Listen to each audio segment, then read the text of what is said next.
कि आप सबकी सेवा करेंगे, राष्ट्र की सेवा करेंगे, सर्वे भवन्तु सुखिनः का भाव लेके आगे बढ़ेंगे, वसुधैव कुटुंबकम का भाव लेकर आगे बढ़ेंगे।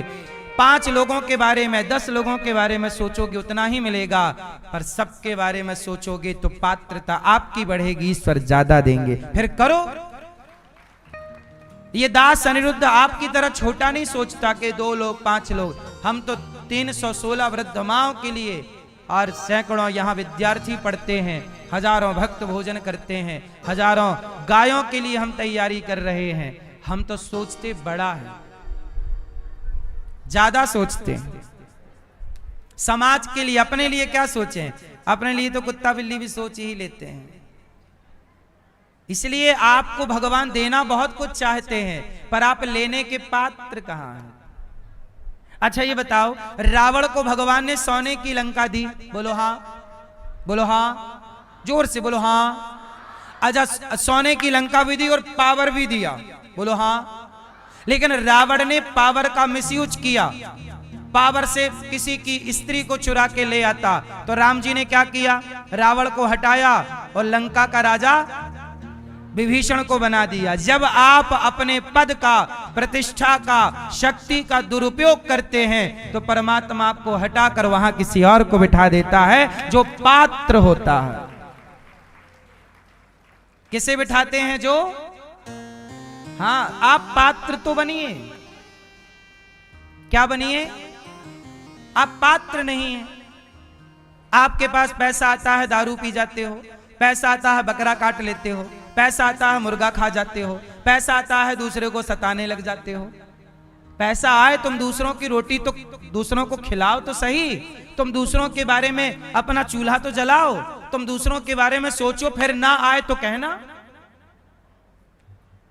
भला कीजिए भला होगा, बुरा कीजिए बुरा होगा, यही सबको चुकाना है। आप समझते क्यों नहीं सिद्धांत को? ईश्वर भी तो देना चाहती हैं, भगवान तो लिए खड़े हैं, ले भैया ले ले। तू कहां लेने को तैयार है? आपको लेना नहीं आता, ईश्वर देना चाहते हैं। इसलिए कहता हूं अपना पात्र ठीक करो। अच्छा सुनो, एक साधु जी गए एक मैया के घर, मैया भिक्षाम देही, भिक्षा दो। मैया बोली बाबा बैठो, मैं खीर बनाई हूं, जरा खीर लाती हूं आपके लिए। अब लो भैया, मैया अंदर गई और बढ़िया बादाम आदाम डाल के, किशमिश डाल के उसने बढ़िया चावल की और दूध औंट औंट के बढ़िया इतना सा चावल, इतना सारे दूध में औंट औंट के तस्मई बनाई खीर। और जब खीर बनी तो कहा बाबा लाओ, मैं तुम्हें खीर देती हूं, लाओ अपना कमंडल लाओ। साधु जी ने अपना कमंडल दिया, पात्र देखा तो कमंडल में धूल माटी लगी थी, गंदा था। साधु जी ने कहा लो ये कमंडल में डाल दो अपनी खीर। मैया बोली बाबा कमंडल गंदा है, लाओ कमंडल लाओ, मैं तुम्हारा कमंडल साफ कर देती हूँ, धुल देती हूँ। साधु जी ने कहा नहीं नहीं नहीं, कमंडल मत धुलो, तुम इसी में खीर डाल दो। मैया बोली इतनी मेहनत से खीर बनाई है, इतनी बढ़िया खीर बनी है, और माटी वाले तुम्हारे कमंडल में डालूंगी, पूरी खीर खराब हो जाएगी। मैं नहीं डालती, पहले लाओ मैं धुलती हूं तुम्हारा कमंडल। तब साधु जी ने कहा मैया जब तू गंदे कमंडल में, गंदे पात्र में जब तू खीर नहीं डालती तो तेरे गंदे हृदय के पात्र में भगवान कृपा की खीर कैसे डालेंगे? तू चाहती है कृपा हो, पर तू अपने हृदय का कमंडल साफ करती ही नहीं। पहले तू अपना कमंडल तो साफ कर, ये भीतर की गंदगी तो हटा। छल कपट ईर्ष्या द्वेष ये तुम्हारे भीतर के कमंडल में ही तो भरा है। भाई आपके अंदर जो गंदगी है वो आपके पात्र में ही तो गंदगी है, बोलो हाँ। तो भगवान की कृपा की खीर कैसे आएगी? कृपा कैसे होगी? अब कृपा तब होना जब ये कमंडल, बोलो ये हृदय का कमंडल साफ हो। इसलिए राम कहते हैं कि निर्मल मन जन सो मोहि पावा, और मोहि कपट छल छिद्र ना। जिसका मन, जिसका चित्त, जिसका हृदय निर्मल है उसी पर राम की कृपा होगी। इसलिए आप लोग अपने पात्र को ठीक करिए, अपने हृदय को अच्छा करिए। हमारे श्रीमती सितारा देवी मैया और श्रीमान मुंशी लाल चौहान जी इस कथा में परीक्षित बने हैं और इनका पात्र, इनका हृदय पवित्र है। इसलिए हृदय पवित्र होगा तो भगवान की कथा प्रवेश करेगी, कर रही है। इनके पुत्र आनंद चौहान जी और मानसी चौहान जी, दामाद आपके संजय चौहान जी और पूजा चौहान जी, सुजय चौहान जी और प्रीति चौहान जी, प्रियंका चौहान जी आपकी पुत्री। स्वर्गीय देवानंद चौहान जी की स्मृति में आप नासिक महाराष्ट्र से कथा का आयोजन करा रहे हैं और अपने लोक परलोक को संवार रहे हैं। कथा सुनते रहने से आपका जो हृदय का पात्र है वह निर्मल होता है। कहते ना, मैली चादर ओढ़ के बंदे द्वारे कैसे आऊं। ये चादर मैली है, कैसे द्वार पे आऊं। बोले नित्य सत्संग करोगे तो ये हृदय का पात्र साफ होगा, चादर साफ होगी। आज सत्संग नहीं करते, इसलिए गंदगी ज्यादा जमा है, छल ज्यादा, कपट ज्यादा, ईर्ष्या ज्यादा, द्वेष, निर्मलता नहीं।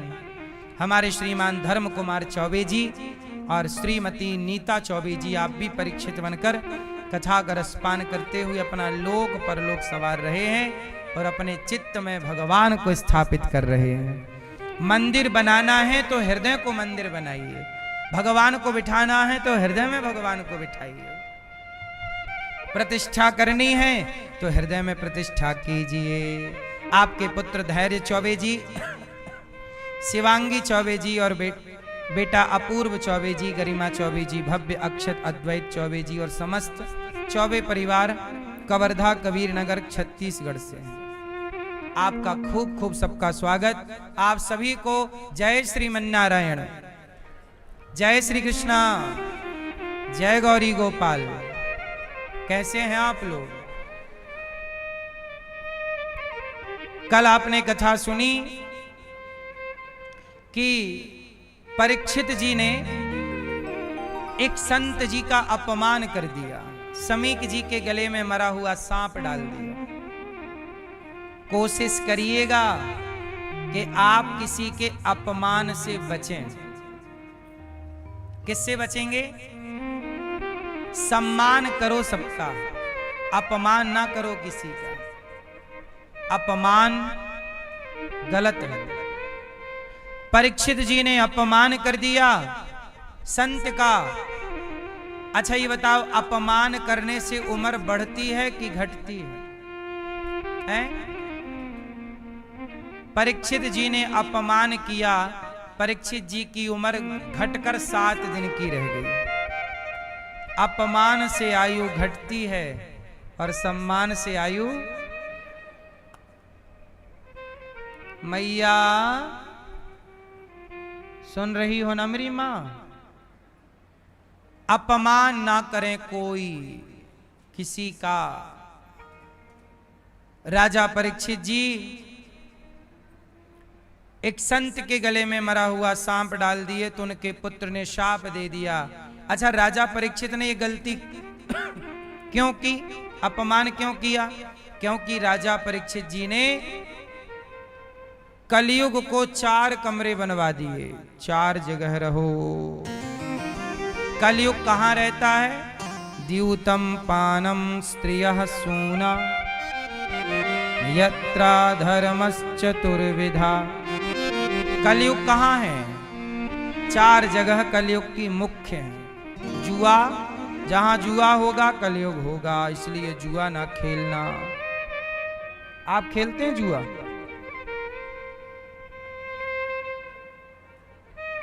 कह तो रहे हो खेलता हूं। खेलते हो? क्या हो? ताश? कितना हार गए, कितना जीते? Time pass. टाइम, बूढ़े बूढ़े लोग कहते हैं हम जुआ नहीं खेलते महाराज, हम टाइम पास करते हैं। अब आप क्या टाइम पास करोगे? अब तो टाइम खुद आपको ही पास करने वाला है।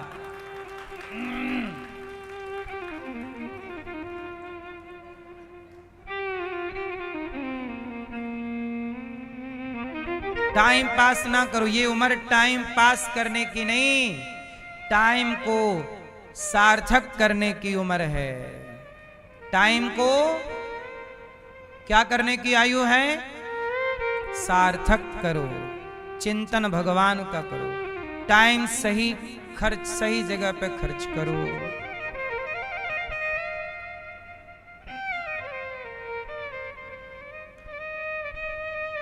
परीक्षित जी, पहला स्थान कलयुग कहां रहता है? जुआ। जुआ ना खेलना, पानम, दारू नहीं, शराब नहीं। आप पीते हो भैया दारू? आप शराब पीते हो? सही? कभी नहीं, कभी कभी थोड़ी, एक आध पैक नहीं, सही नहीं पीते। खाओ मां कसम नहीं पीते।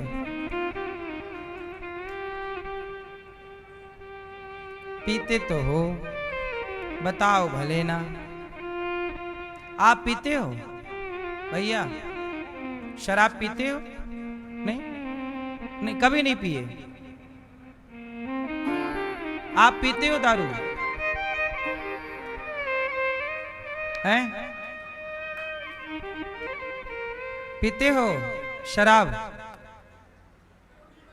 जुआ भी, शराब भी, तभी तुम्हारी हालत खस्ता है। कितने की पी जाते हो रोज? 1000 की, 100 रुपया की पौआ पीते हो? देसी पौआ पीते हैं ये, तो पौआ 100 का आता है कि 100 में 2 आ जाते हैं? एक ही आता है।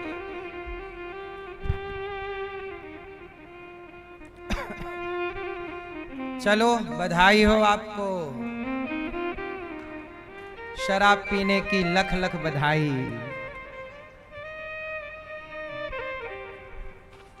शराब की दुकानें आप लोगों ने चला रखी हैं। आप जैसे महापुरुष हैं, जब तक आप जैसे महापुरुष धरती पे रहेंगे, शराब की दुकान बढ़िया चलती रहेंगी।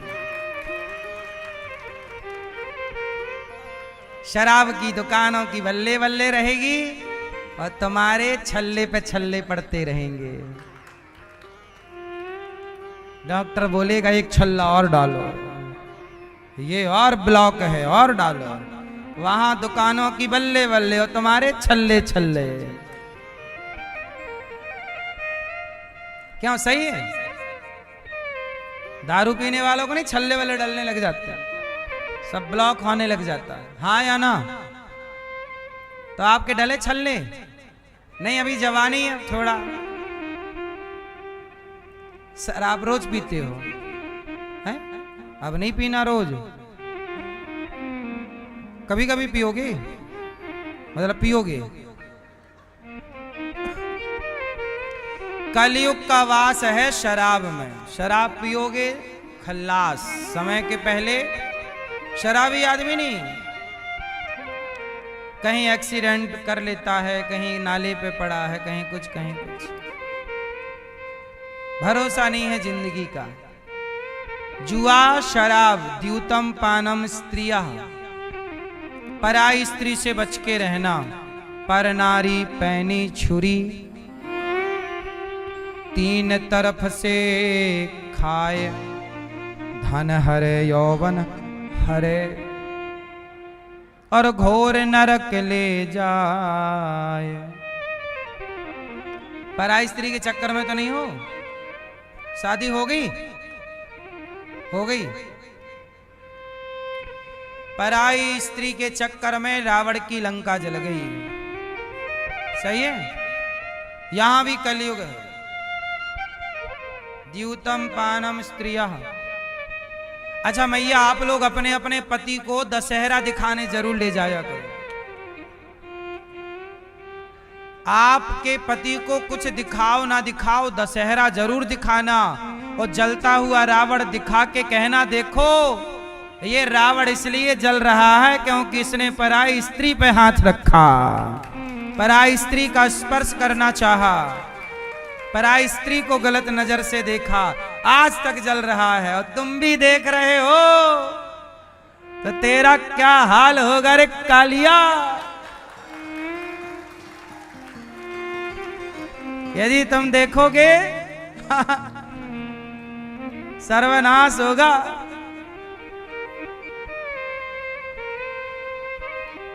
क्यों? रावण की लंका नहीं बची तो तुम्हारा घर बचेगा। इसलिए मैया अपने अपने पति की उंगली पकड़ के ले जाओ, चलो दशहरा देखने। देखो रावण जल रहा है, 100 फीट का रावण, 50 फीट का रावण, तुम तो 6 फीट के हो। 50 फीट का जल गया तो तुम 6 फीट के हो।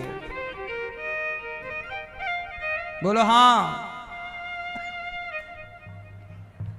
पराई के चक्कर में जल रहा है आज तक। अब रावण कान पकड़ा होगा, अब नहीं, अब नहीं, अब नहीं, अब ना जलाओ।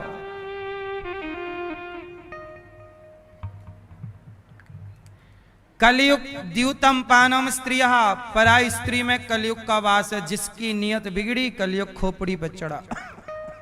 और मांस खाते हो आप?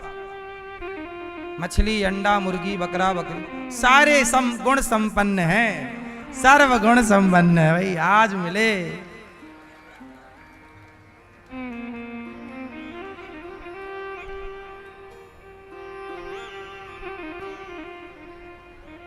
क्या नाम है? हैं? मुरारी, बुढ़ारी, पुरानी। अच्छा, पुरानी यादें हैं ये।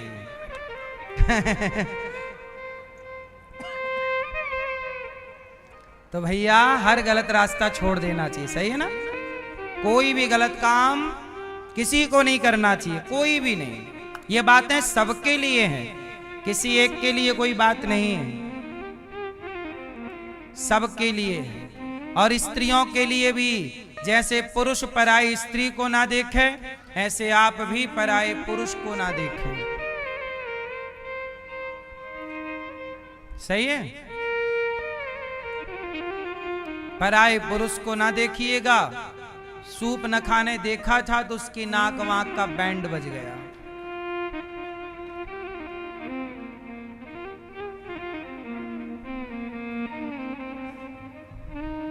नाक ही काटी लक्ष्मण जी ने, हाथ नहीं काटा। पांव काट देते तो लंगड़ी घर पर बैठी रहती। पांव नहीं काटा, पांव काटते तो लोग पूछते कि पांव कैसे कट गया, फिर बताती वहां गई तो कट गया। हाथ काटते तो बताती कि वहां गई तो कट गया। लक्ष्मण जी ने नाक इसलिए काटी कि बताना नहीं पड़ेगा कि मैं कहां गई थी, लोग देखते ही समझ जाएंगे कि नाक कटाने ही गई थी। सो नाक कटा के आ गई।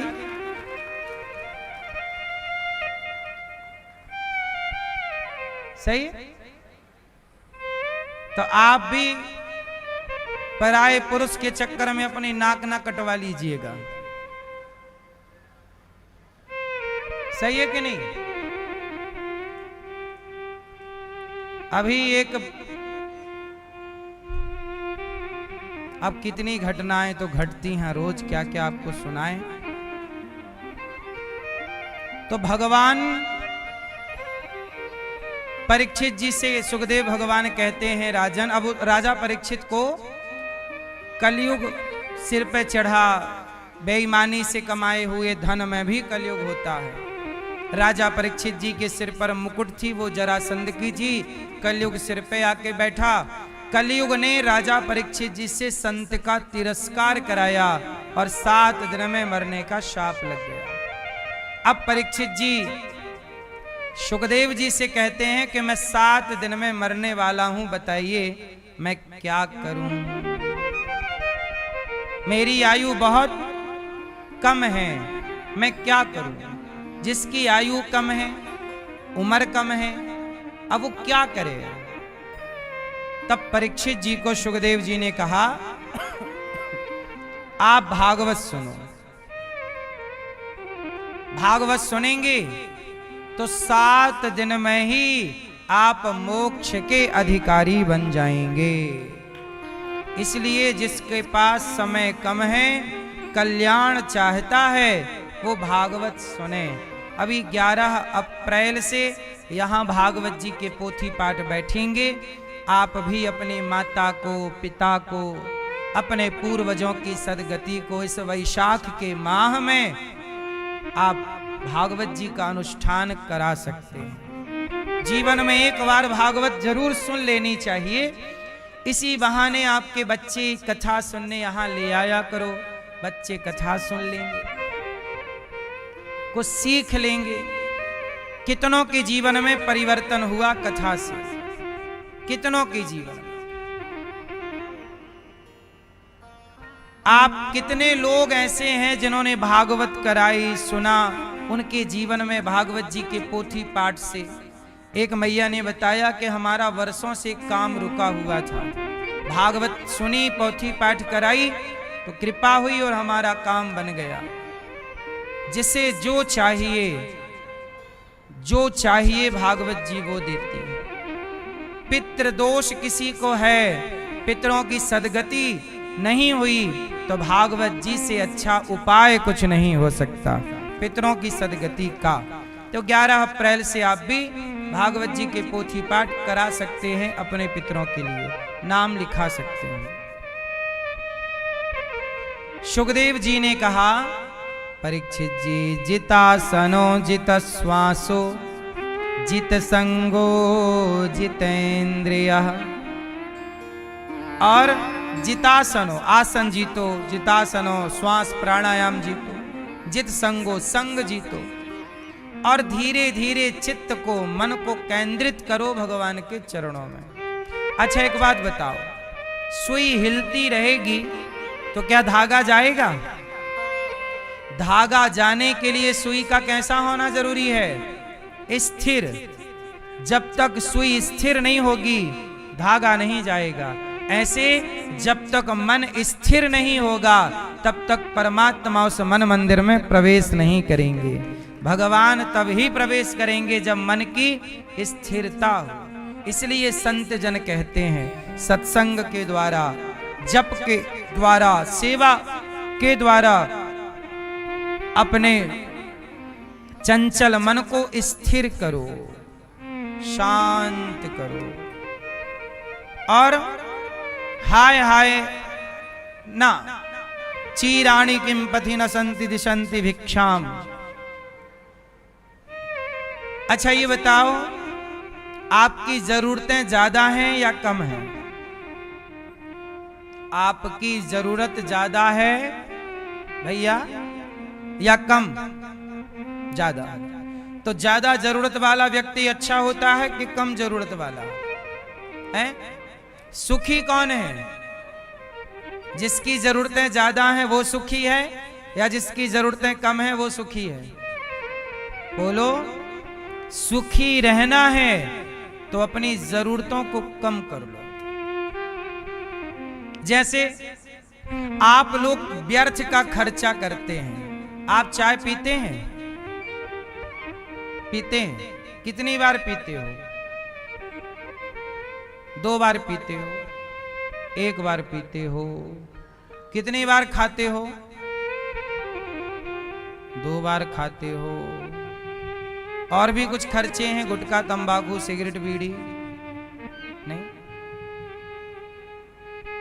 हमारे देश में सबसे ज्यादा चाय पी जाती है। चाय पीने के फायदे क्या हैं जरा आप मुझे बताओ, फिर नुकसान क्या है मैं आपको बताता हूं। चाय पीने के फायदे आप मुझे बताइए ताकि मैं भी चाय पीना शुरू करूं। हाँ भैया बताइए, चाय पीने से क्या फायदा है? थकावट कम होती है। थकते ही कब हो? बैठे बैठे। थकावट काम कुछ है नहीं और थक गए, लाओ चाय पी लेते हैं थकावट मिटाने के बहाने।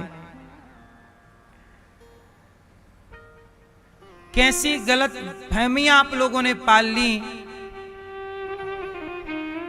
ये दास अनिरुद्ध मैं चाय नहीं पीता, पर कभी कभी चाय, कभी 2-4-6 महीने में एक आध बार कोई प्यार से पिला दिया, कहीं मजबूरी है तो पी भी लेते हैं, पर नशा नहीं है हमारा। हम चाय नहीं पीते, पर कभी 2-4-6 महीने में एक आध बार चाय पी लेते हैं, ताकि चाय ना पीने का घमंड ना आ जाए। चाय पीने के फायदे आप ना बता पाओगे, अब नुकसान सुनो। सबसे पहला नुकसान चाय का, सबसे पहला नुकसान चाय का चाय से नहीं है, किससे है? हैं? सबसे बड़ा नुकसान है चाय से नहीं, चाय बनने से लेकर पीने तक का जो टाइम है।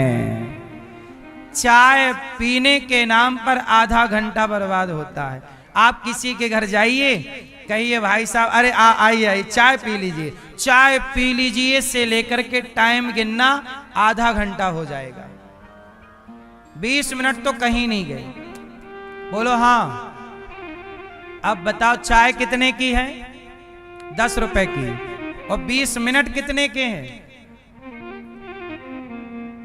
उत्तर दो।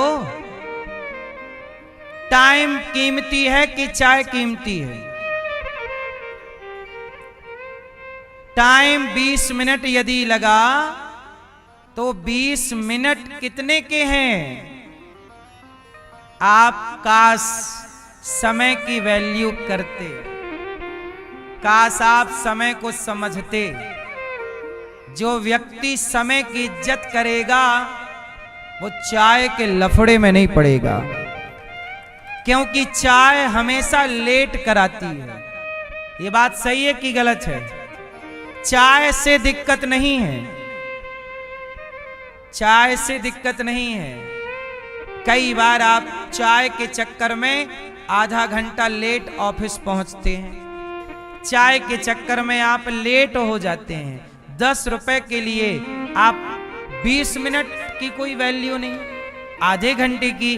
जो व्यक्ति समय को नहीं समझता, फिर समय भी उसको नहीं समझता। ले, तूने मेरी इज्जत नहीं की, 10 रुपट्टी की चाय के लिए मेरे 20 मिनट तूने खराब किए।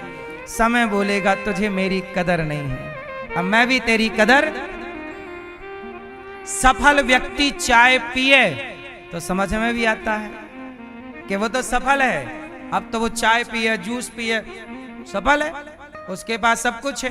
पर तुम अभी स्ट्रगल कर रहे हो, तुम्हारे पास अभी टाइम की बड़ी कीमत है और तुम अपना टाइम बर्बाद कर रहे हो। इसका मतलब आप टाइम को बिगाड़ रहे हो। चाय से सबसे बड़ी हानि किसकी है? टाइम की। किसकी हानि है? मैं जो कह रहा हूं वो सही है कि गलत है? समय बिगड़ता है कि नहीं? बोलो हाँ कि ना? बर्बाद होता है। फिर शमशान एक दिन मैं चला गया टहलते टहलते।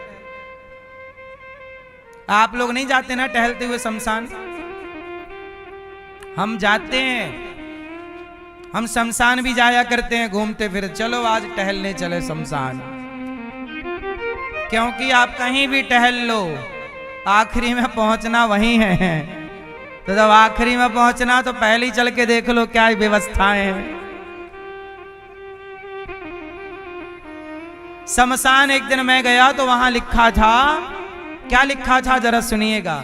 शमशान में लिखा था कि समय के पास इतना समय नहीं है। ये लाइन आप बोलो मेरे साथ, बोलो समय के पास इतना समय नहीं है कि वह फिर से आपको समय दे सके। समय के पास इतना समय नहीं है कि वह समय के पास इतना समय नहीं है कि समय आपको फिर से समय दे सके। जब समय के पास समय नहीं है तो हम समय को क्यों बिगाड़ें चाय के चक्कर में? इसलिए जो हमारा समय बिगाड़े हम उससे दूरी बना लेते हैं।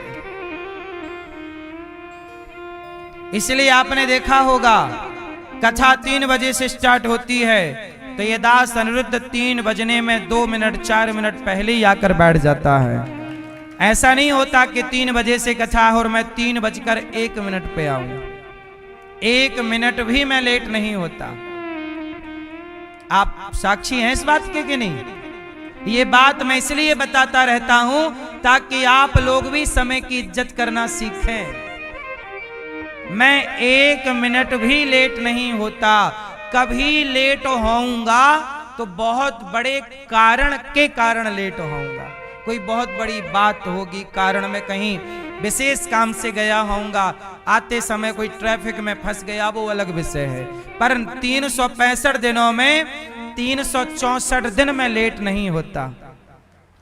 साल में 1 दिन की मैं भी गारंटी नहीं लेता, और वो भी मजबूरी होगी कभी 1 आध दिन, वरना 3 बजे से कथा है तो मैं 3 बजने में 2 मिनट 3 मिनट पहले आता हूं। आपने कभी नोट किया कि नहीं? ये सब बातें नोटिस की? 3:01 में मैं नहीं आता, 2 मिनट पहले आता हूं। सोचिए कि जब दास अनिरुद्ध समय की कदर करता है तो फिर आपको नहीं करनी चाहिए? आपकी संतानें, आपके अपने लोग और आप भी समय को नहीं समझते, इसलिए आप जीवन में परेशान हो, रोते हो। जीवन में कई बार आपकी इच्छाएं हैं पर आप परेशान हैं, क्योंकि आप कदर नहीं करते वक्त की।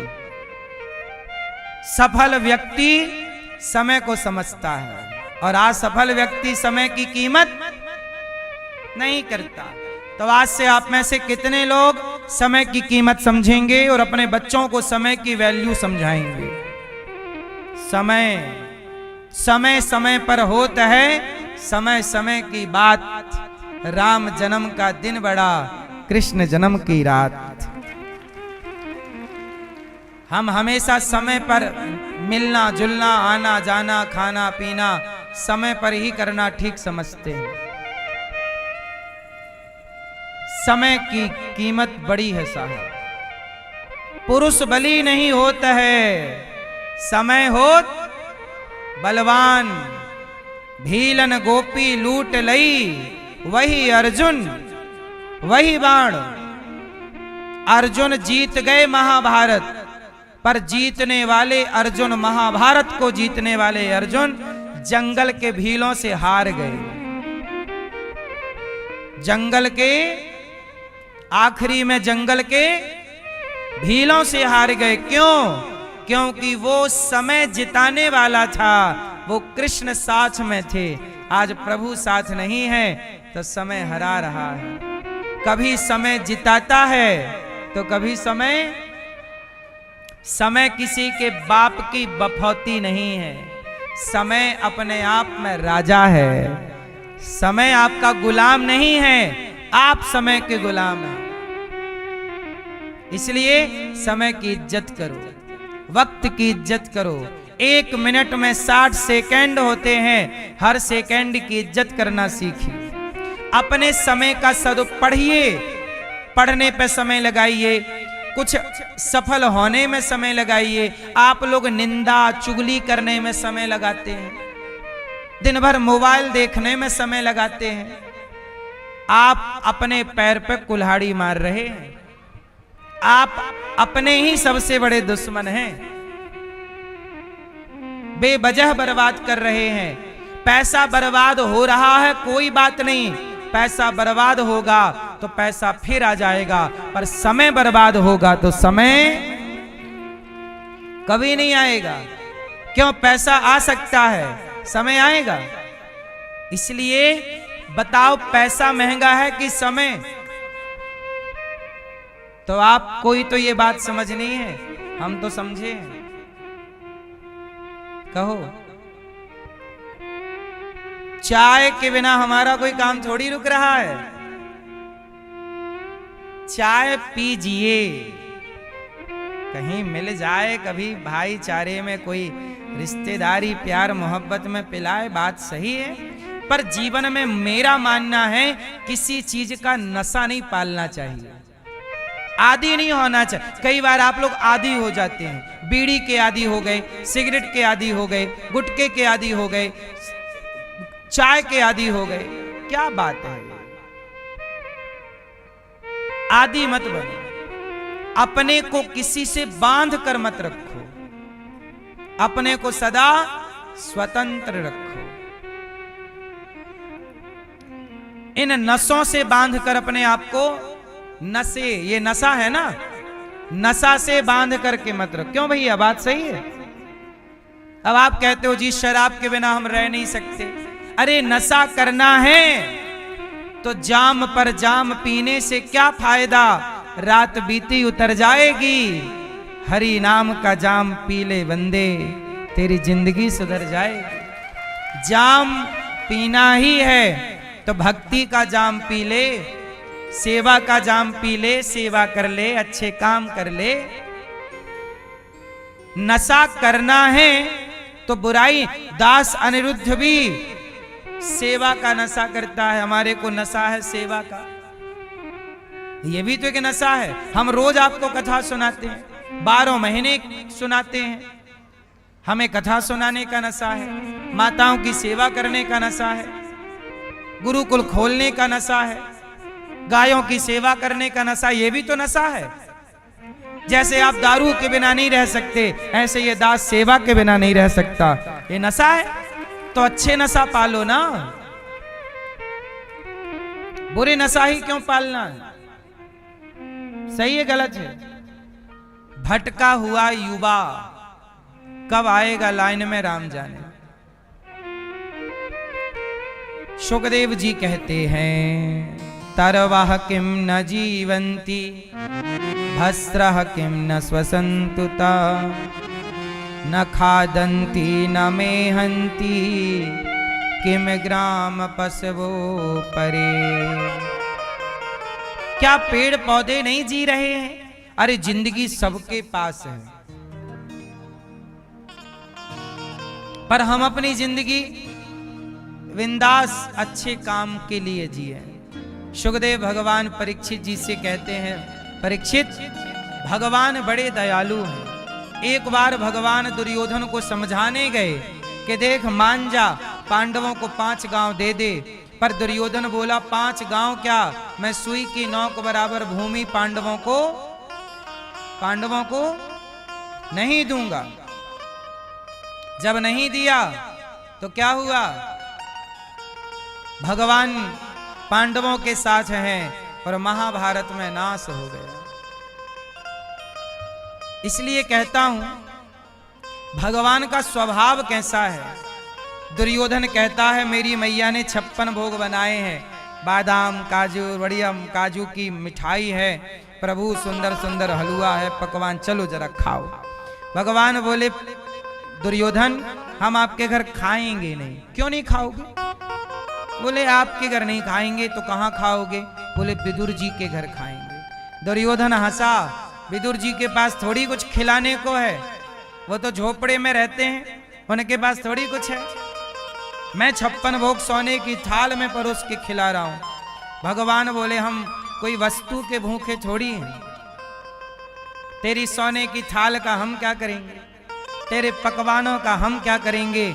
हम कोई वस्तु के भूखे नहीं, हम तो भाव के भूखे हैं। हमारी काकी विदुरानी भाव से जो खवाएगी वो खाएंगे। भगवान ने दुर्योधन के 56 भोग छोड़कर विदुरानी के घर गए। और काकी जी गाय के गोबर से आंगन लीप कर और कन्हैया का इंतजार कर रहे कि आएंगे आएंगे। कन्हैया पहुंचे, काकी जी चरणों में गिर पड़ी काकी। भगवान ने गले से लगाया विदुरानी को। काकी ने कहा कि प्रभु हम दीनों पर, हम गरीबों पर भी दया करने आप आते हैं। हमें बिल्कुल विश्वास नहीं था कि आप आएंगे, पर आपने आकर हम जैसे गरीबों का भी विश्वास जगा दिया कि हमारे घर आए हैं। विदुर जी के घर गए तो हम सबको भरोसा है कि हमारे घर भी आएंगे। अब विदुरानी कन्हैया से बातें करने लगी। कन्हैया बोले काकी भूख लगी है, देखो दुर्योधन दे रहा था खाने को, नहीं खाए और यहाँ मांग रहे हैं। काकी जी भूख ले। काकी समझते हो ना आप लोग? काकी किसको कहते हैं? चाची को काकी कहते हैं गांव में। चाची को क्या बोलते हैं? चाचा को काका। तो विदुर जी काका है और विदुरानी काकी, कुछ खाने को दे दो। काकी बोली कि क्या दूं? अच्छा, उनके घर में तो कुछ था नहीं, वो सूखे साग पत्ते उबाल करके पानी में खाती थी। अब वही साग पक रही थी, भतुए की साग, पानी में डाल दिया, पक गई, सो खा लिया। ना कोई मिर्ची, ना कोई छौंका, ना कोई मसाला, खा गए। अब तो विदुरानी जी प्रेम से भगवान को साग खिला रहे हैं और भगवान बड़े स्वाद से खा रहे हैं। काकी जी बहुत अच्छी बनाई है। और है क्या? हाँ हाँ है। और सूखी साग परोस दी। और है क्या? पूरी खा गए। अभी भूख मिटी नहीं। अब क्या करें? अब क्या? तो बगीचे गई तो केला तोड़ कर ले आई और केला छिलका छीलती जाए विदुरानी, टुकुर टुकुर कन्हैया को देखती जाए और छिलका छील कर फल काकी जो फेंकती जाए। भाव में पागल हो गई। जब आप भाव में विह्वल होते हैं तो आप क्रिया को भूल जाते हैं कि हम क्या कर रहे हैं। तो वो भाव में ऐसी डूब गई कि भूल गई कि हम छिलका खिला रहे हैं कि फल खिला रहे हैं। फल तो फेंकती गई और छिलका को फल समझकर भगवान को खिलाती गई। और भगवान भी धन्य है। सारी दुनिया केले का छिलका फेंकती है और केला खाती है। यहाँ भगवान में उल्टा है। भगवान को खिलाने वाली काकी फल फेंक रही हैं और छिलका दे रही हैं और भगवान छिलकों का भोग लगा रहे हैं। क्यों?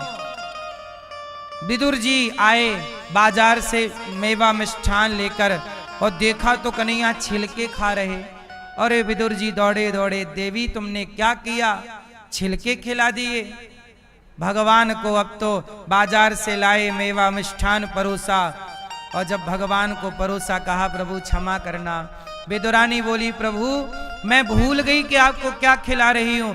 आपने क्यों नहीं बताया कि मैं छिलका खा रहा हूं? अब 56 भोग जो विदुर जी बाजार से लाए वो खाते हुए भगवान ने कहा काका जी जो स्वाद मुझे इन छिलकों में मिला वो आपके 56 भोग में नहीं है। भाव का भूखा हूं मैं, भाव ही एक सार है और भाव से भजले मुझे तो भव से वेड़ा। भगवान भावग्राही जनार्दन। भगवान किसके भूखे हैं? वस्तु के भूखे नहीं हैं, क्रिया के भूखे नहीं। भाव क्या है? इसलिए कहता हूं भाव से जो भगवान को दिया जाए, पत्रम पुष्पम फलम तोयम यो में भक्त्या प्रयच्छति, जो दिया जाए सब कुछ ग्रहण है, पर कब? जब भाव हो। इसलिए भगवान को जब भोग लगाते हो, अच्छा आपके घर के भगवान जी खाते हैं कि नहीं खाते? क्यों भैया? आपके घर में जो भगवान जी हैं जब आप भोग लगाते हो तो वो खाते हैं कि नहीं खाते? खाते हैं कि नहीं? रोटी आपने रखी थी 4 और बची 4 तो खाई कितनी? अब बताओ खाए कि नहीं? हैं भाई 4 रोटी आपने रखी भगवान को और साग चावल रखा जो भी थाली में, और जैसे रखा था वैसे ही वापस उठा लिया, तो खाया क्या? क्या खाए? वही पूछ रहे हैं, जरा हमें समझाओ। क्या खाए भगवान? क्या खाए भगवान? पीछे वाले भैया आप बताओ क्या खाए भैया? भैया जी क्या खाए भगवान? हाँ सुनो, जैसे पुष्प में मधुमक्खी बैठ जाए तो मधुमक्खी पुष्प से शहद ग्रहण कर लेती है। पुष्प से मधुमक्खी क्या ग्रहण करती है? शहद। जैसे मधुमक्खी पुष्प से शहद ग्रहण कर लेती है, ऐसे ही और जब ग्रहण करती है तब पुष्प का वजन कम नहीं होता। जैसे मधुमक्खी पुष्प से शहद ग्रहण करती है और शहद ग्रहण करने के बाद उस पुष्प का वजन कम नहीं होता, उसी तरह जब भगवान भक्त के दिए दाल चावल सब्जी रोटी पकवान का भोग लगाते हैं तो भक्त के उस भाव को ग्रहण कर लेते हैं और वस्तु आपके लिए छोड़ देते हैं कि तुम ले जाओ। तो भगवान उस मधुमक्खी की तरह जैसे वो रस को ग्रहण कर लेती है पुष्प को छोड़कर, ऐसे भगवान दाल चावल सब्जी रोटी को छोड़कर उस रोटी खिलाने वाले भक्त का, जो रोटी खिलाने का भाव की शहद है, वो भाव की शहद को ग्रहण कर लेते हैं। भावग्राही जनार्दन। इसलिए ये नहीं कहा जा सकता कि भगवान नहीं खाते, खाते हैं, भाव का भोग ग्रहण करते हैं। इसलिए आप रोज भोग लगाकर ही खाया करो। तुम ही निवेदित भोजन करें, बिना भोग लगाए भोजन नहीं करना चाहिए, बिना भगवान जी को खिलाए। अब कई लोग कहते हैं कि हम लहसुन प्याज खाएं कि ना खाएं। तो देखो, भगवान को भोग नहीं लगता लहसुन प्याज का, लगता है? अब सवाल खड़ा हुआ कि क्यों नहीं लगता? तो भगवान को भोग इसलिए नहीं लगता क्योंकि भगवान, ये जो लहसुन प्याज है ये तामसी कोटि का भोजन है। तामसी मतलब,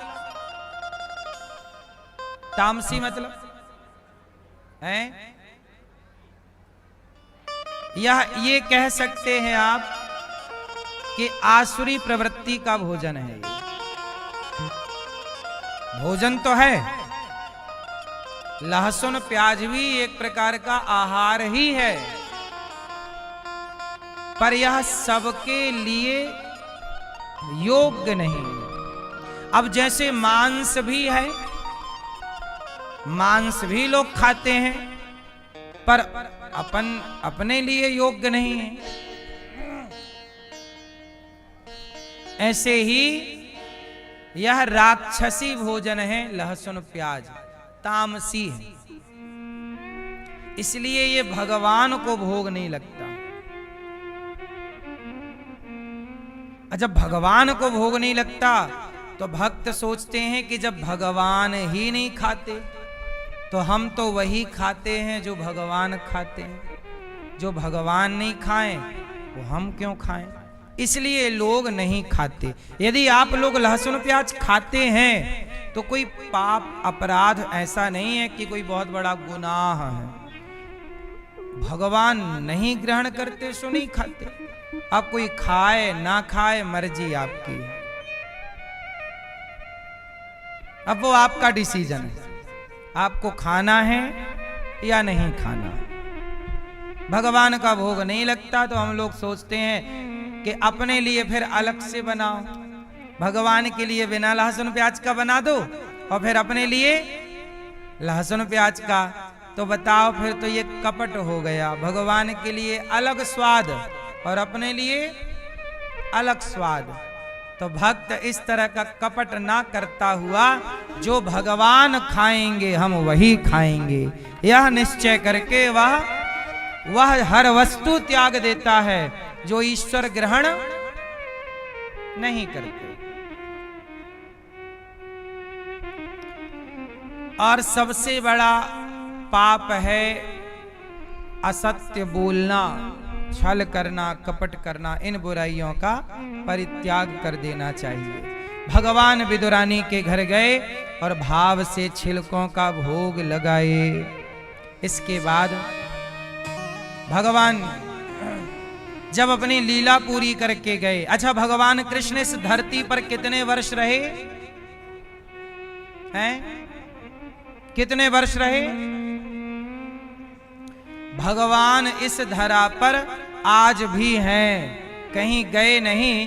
पर जो लीला का क्रम है वह 125 वर्ष का क्रम है। भगवान इस धरती पर धरा पर कृष्ण बनकर कितने वर्ष लीला किए? 125 साल। और फिर अपनी लीला पूरी करके फिर यहीं कण कण में समा गए अपने एक धाम वहां बैकुंठ गौलोक में, और एक कण कण में ईश्वर समाये हैं। भगवान कहीं गए नहीं, आज भी वो यही हैं और हमें और आपको आज भी वो देख रहे हैं। जाते नहीं हैं भगवान, समा जाते हैं आपके आपके आपके अंतरात्मा में भीतर। अच्छा, भगवान कृष्ण किस तरह गए, जाने की लीला पता है आपको? कैसे गए? भगवान के पांव में एक बहेलिए जरा नाम के व्याध ने भगवान कृष्ण के पांव में बाण मार दिया। क्या मार दिया? पांव में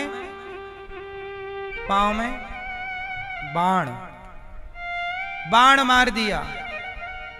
तो भगवान ने जरा नाम के व्याध को बुलाया यहां।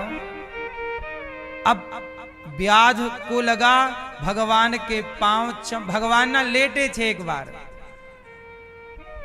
पांव आगे और ऐसे पेड़ की छांव पर लेटे, तो पांव भगवान के चमक रहे थे, चरण भगवान की हैं। तो जरा नाम के एक बहेलिए ने, व्याध ने सोचा कि कुछ चमकीला है, कोई मृग वर्ग है, कोई है, वो शिकारी था। उसने चलाया बाण, वो बाण जाके लगा भगवान कृष्ण के चरण में। जब चरण में बाण लगा तो वो आया जरा नाम का व्याध, और आकर के देखा तो भगवान, अब तो व्याध चरणों में गिर पड़ा। प्रभु क्षमा क्षमा, गलती हो गई, पांव में आपके बाण लग गए।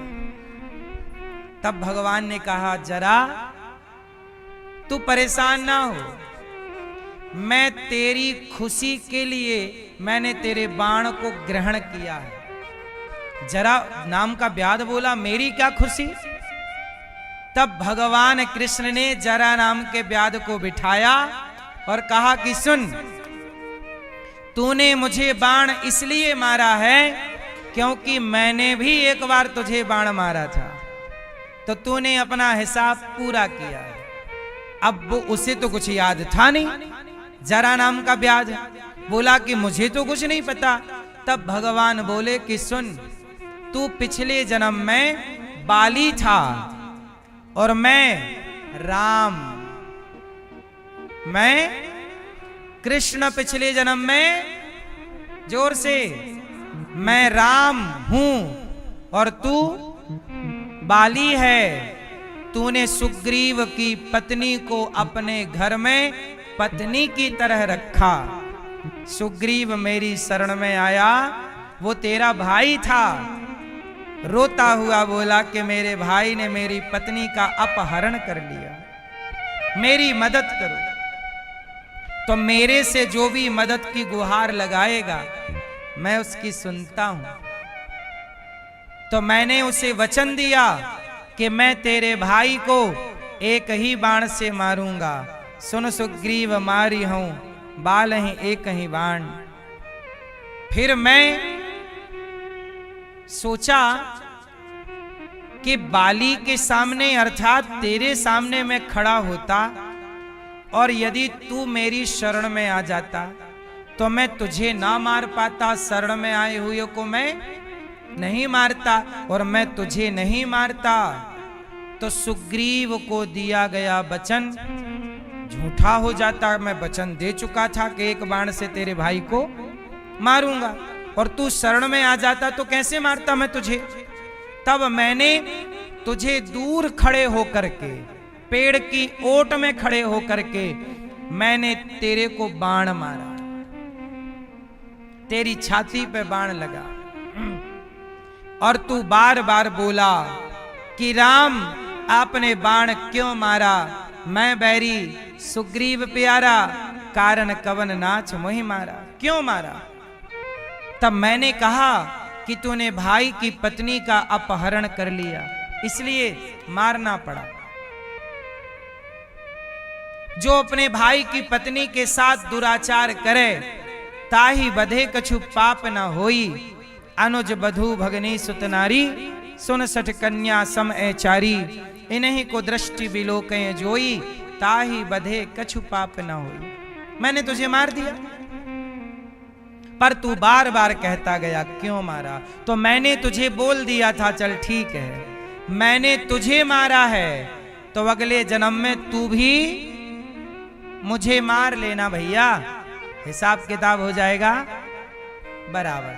अच्छा, यहां पर कुछ भक्त यहां ये कहते हैं कि जब राम के हाथ से मर गया बाली, तो जो राम के हाथ से मरा वो तो मुक्त हो गया, और जब मुक्त हो गया तो उसका दूसरा जन्म हो ही नहीं सकता। तो जब हो ही नहीं सकता तो ये जरा बन नहीं सकता, जरा नाम का व्याध।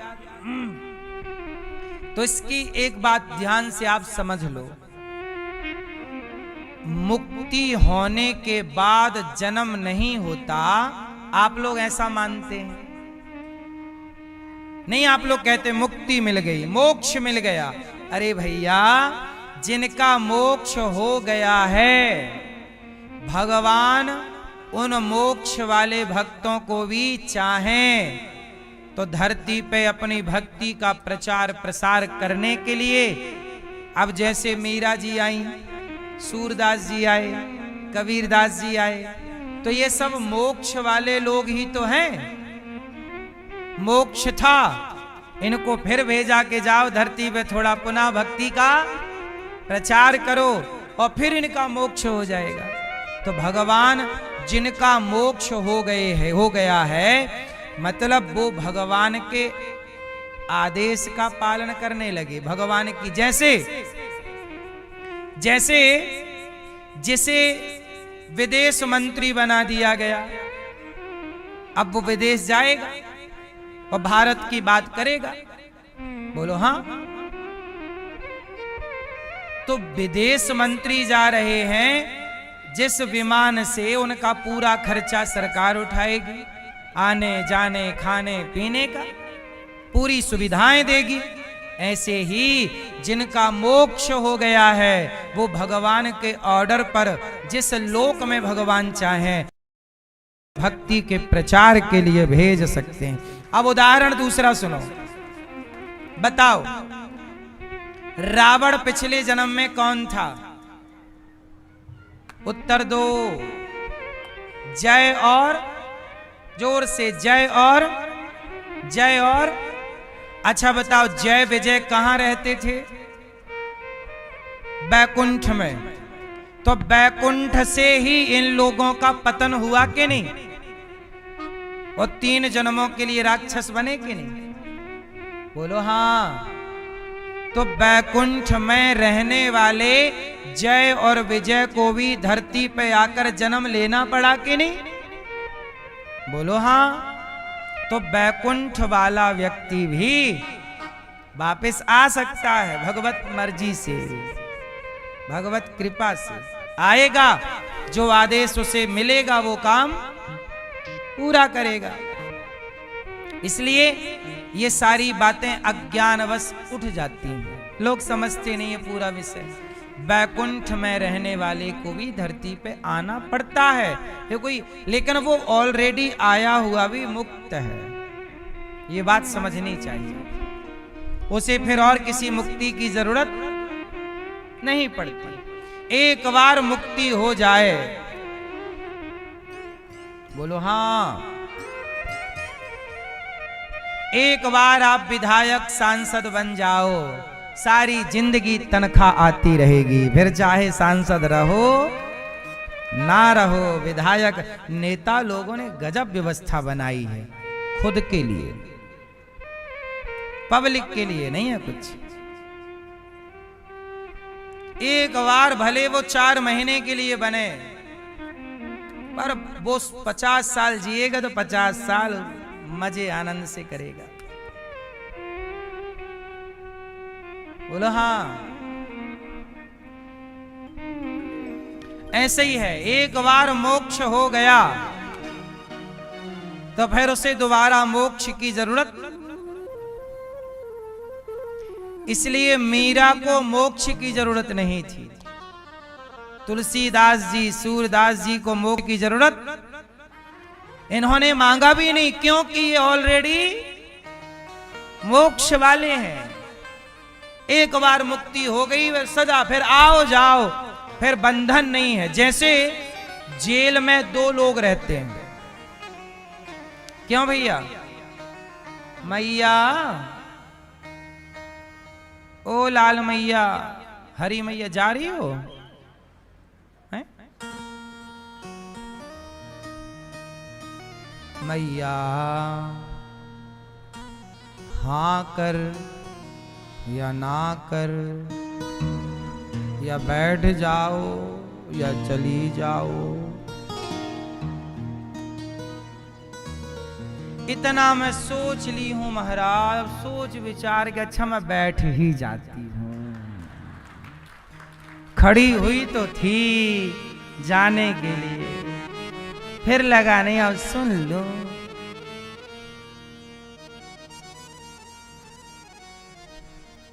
तो मोक्ष वाले, इसलिए कहता हूं एक बार आप लोग ऐसे कर्म कर लो कि आपका मोक्ष हो जाए, फिर आपकी सीट पक्की, आता रहेगा हर महीने खाते में, फिर परेशान होने की जरूरत।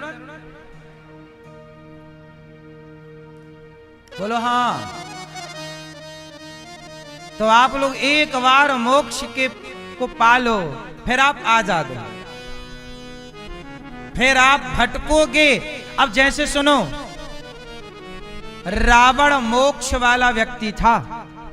रावण कोई ऐरा गहरा नत्थु खैरा नहीं था। रावण ऑलरेडी कहां रहता था? बैकुंठ में। और बैकुंठ से शाप के कारण धरती पे जन्म लिया, क्या बना? रावण।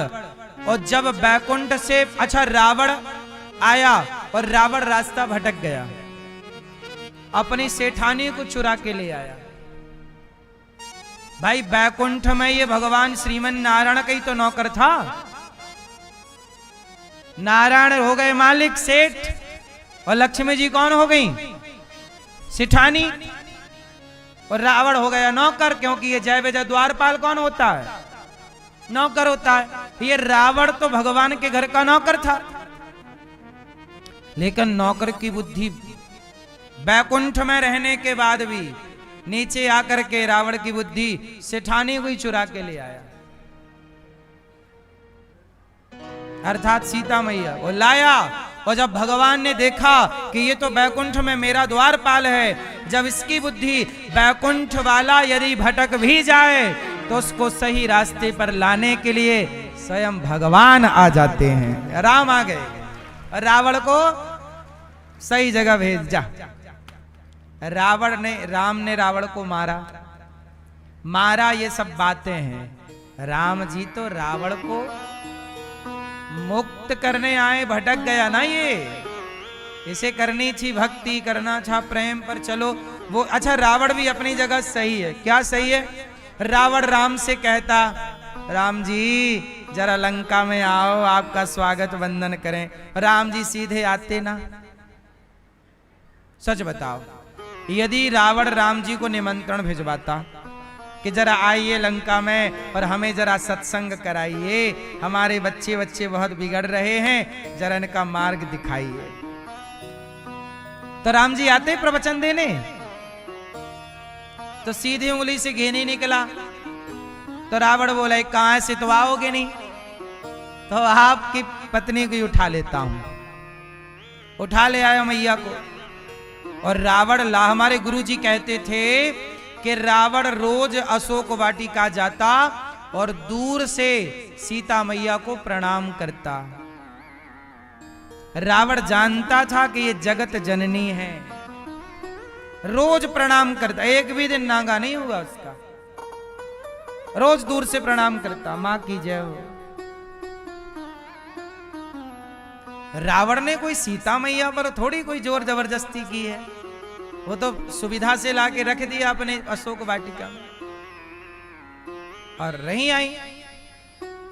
रावण रोज प्रणाम करता, राम जी को जानता था ये भगवान है, पर रावण सोचा कि मेरा बेटा को मैं कहूं, मेरा बेटा 1 लाख बेटा है रावण के। कितने बेटा है रावण के?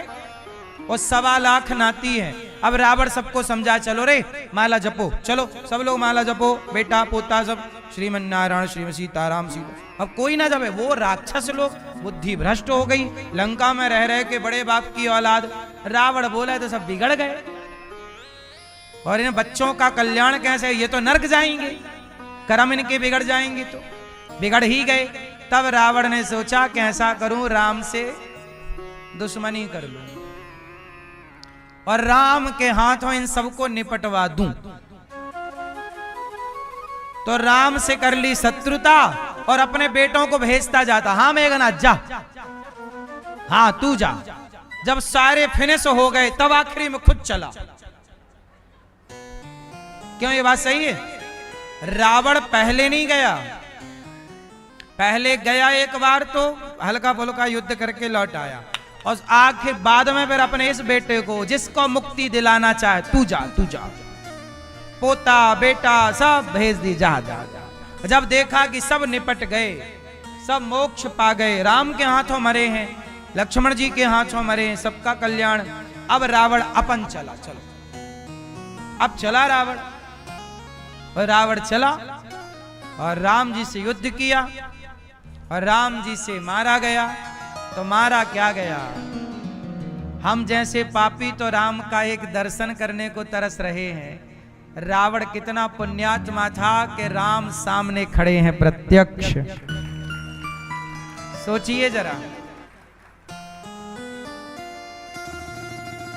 रावण का शत्रु कौन है?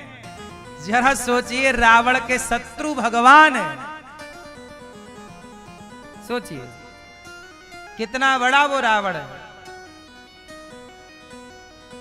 आप जिन राम की एक झलक पाने को तरसते हैं, वो राम उनके द्वार पर पड़े हैं, वो राम उस रावण के द्वार पर वहां हैं, और रावण युद्ध कर रहा है, बार बार दर्शन कर रहा है, सबका कल्याण करा रहा है। रावण के 2 पहलू हैं। एक पहलू यह है कि रावण गलत है, सीता मैया को चुरा ले आया, पर एक पक्ष ये देखा जाए तो रावण सबका कल्याण करना चाहता है। शिशुपाल भगवान को गाली देता है, और गाली देने वाले शिशुपाल को जब भगवान ने मारा तो बताओ उसकी दुर्गति हुई कि सदगति हुई? क्या हुई? फिर सिंपल फंडा, पूतना को मारा, जहर पिलाने आई पूतना, उसको मारा तो दुर्गति हुई कि सदगति? अरे भगवान के हाथों मरना ही सदगति है। और सुनो,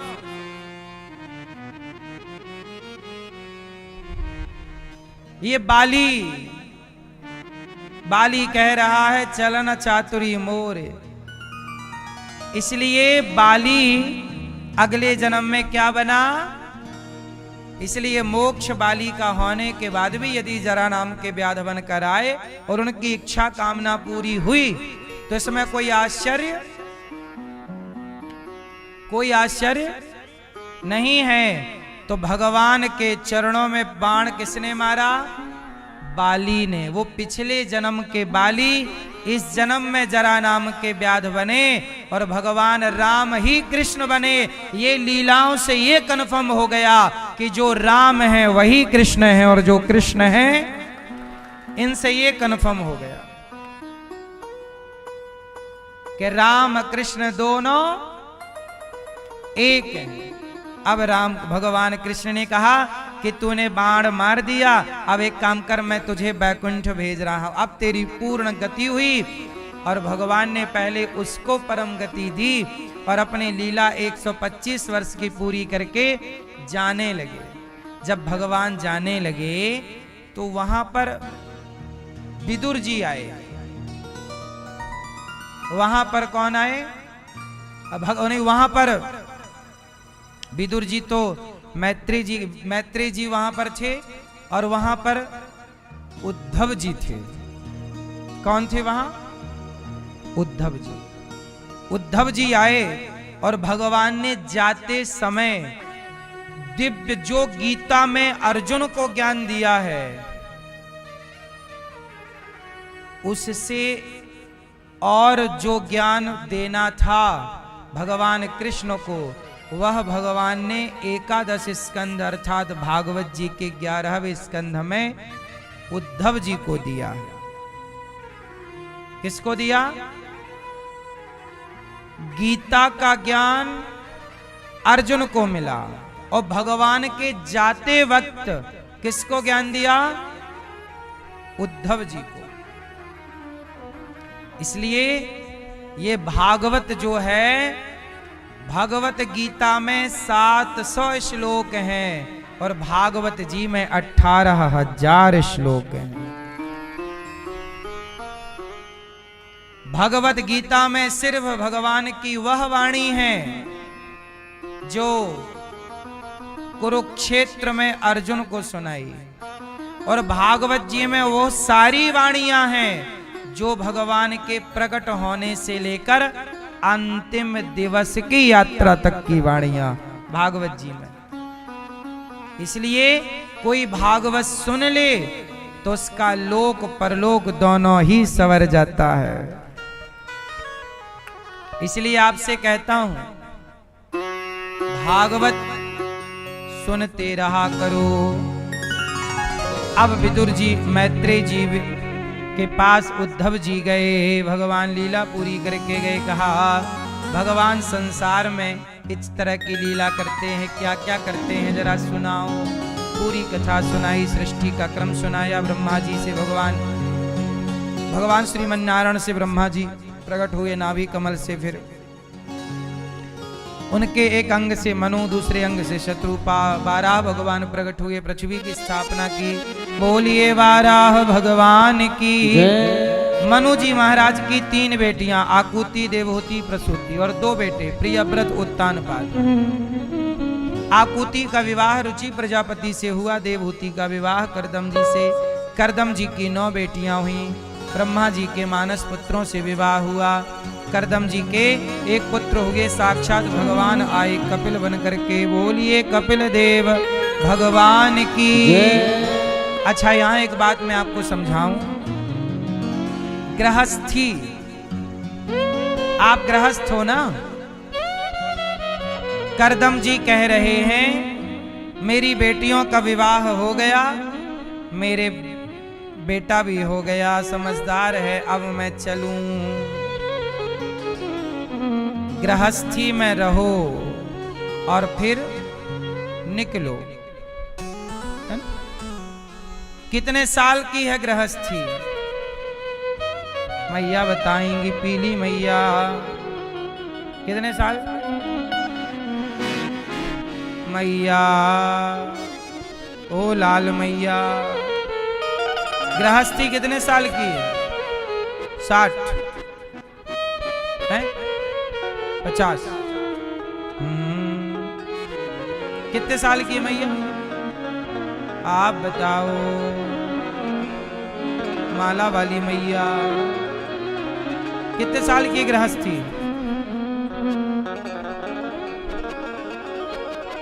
नहीं बताओगी? गृहस्थी 25 साल की होती है। कितने साल रहना चाहिए गृहस्थ में?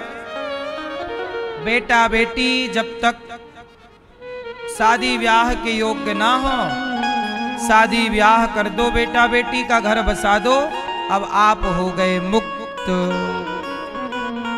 हो गए कि नहीं? बेटी का घर बसा दिया, बेटी का बेटा सेल्फ डिपेंड है। अब आप धीरे से चित्त को भगवान में लगाओ। लगाना चाहिए कि नहीं? सही है कि गलत है?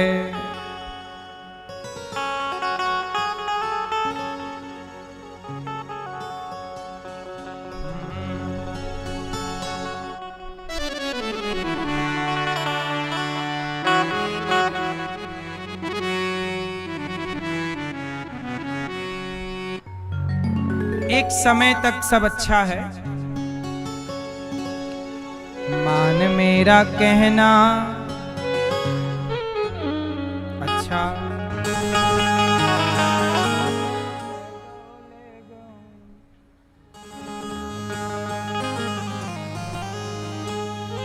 हाँ मेरी नैया लगेगी कैसे पार, बुढ़ापो आयो सांवरिया।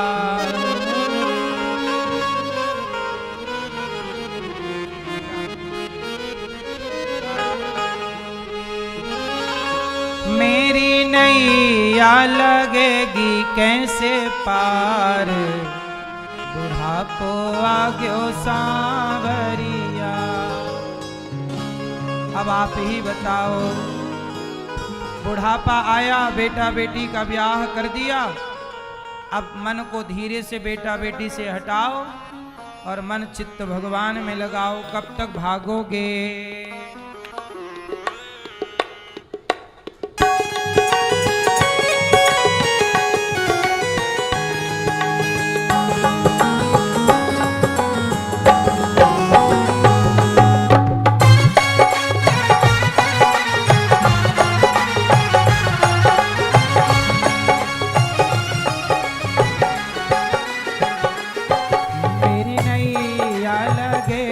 कैसे पार, बुढ़ापो आ गयो सांवरिया। मेरी नैया लगेगी कैसे पार, बुढ़ापो आ गयो सांवरिया। एक भक्त कह रहा है, मेरी नैया लगेगी कैसे पार, बुढ़ापो आ गयो सांवरिया। हाँ मेरी नैया लगेगी कैसे पार, बुढ़ापो आ गयो सांवरिया। जय हो।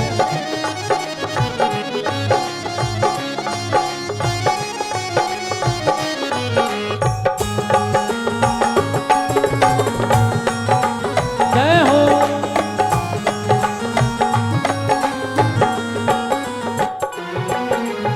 आँखों से अंधे हो गए हैं देखन को लाचार, आँखों से अंधे हो गए हैं देखन को लाचार। आँखों से अंधे हो गए हैं देखन को लाचार। आँखों से अंधे हो गए हैं देखन को लाचार। जरा सुनिए, बुढ़ापे में स्थिति क्या होगी?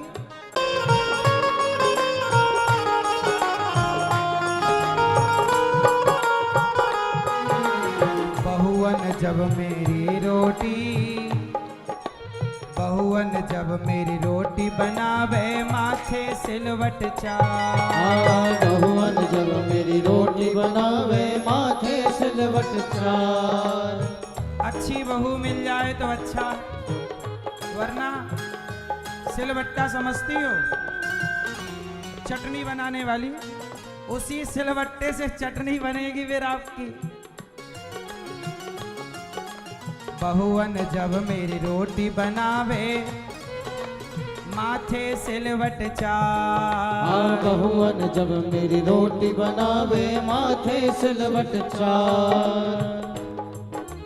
बहुवन जब मेरी रोटी बनावे माथे सिलवट चार। बहुवन जब मेरी रोटी बनावे माथे सिलवट चार। मैं तो टुकड़ों से हुई लाचार, बुढ़ापो आ गयो सांवरिया। हाँ मैं तो टुकड़ों से हुई लाचार, बुढ़ापो आ गयो सांवरिया।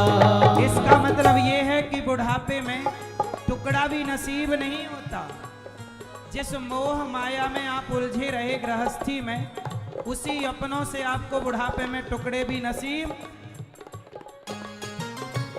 मैं तो टुकड़ों से हुई लाचार, बुढ़ापो आ गयो सांवरिया। हाँ मैं तो टुकड़ों से हुई लाचार, बुढ़ापो आ गयो सांवरिया। मेरी नैया लगेगी कैसे पार,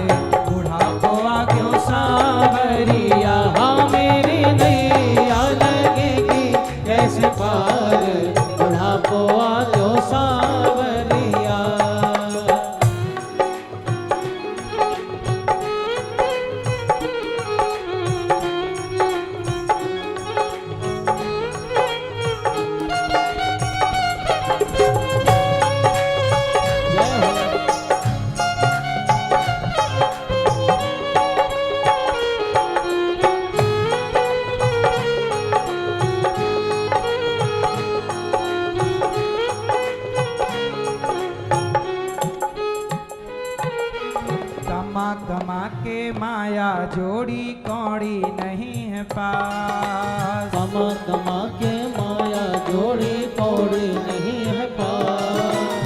कमा कमा के माया जोड़ी कौड़ी नहीं है पास। कमा कमा के माया जोड़ी कौड़ी नहीं है पास। मैं तो रह गई हूँ हाथ पसार।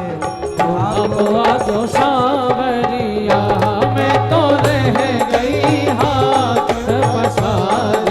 बुढ़ा जो सावरिया मेरी नैया लगेगी पार। बुढ़ा जो सावरिया मेरी नैया लगेगी कैसे पार। बुढ़ा जो सावरिया मेरी नैया लगेगी कैसे पार। बुढ़ा जो सावरिया मेरी नैया लगेगी कैसे पार। बुढ़ा जो सावरिया मेरी नैया लगेगी कैसे पार। बुढ़ा जो सावरिया मेरी नैया लगेगी कैसे पार। बुढ़ा जो सावरिया।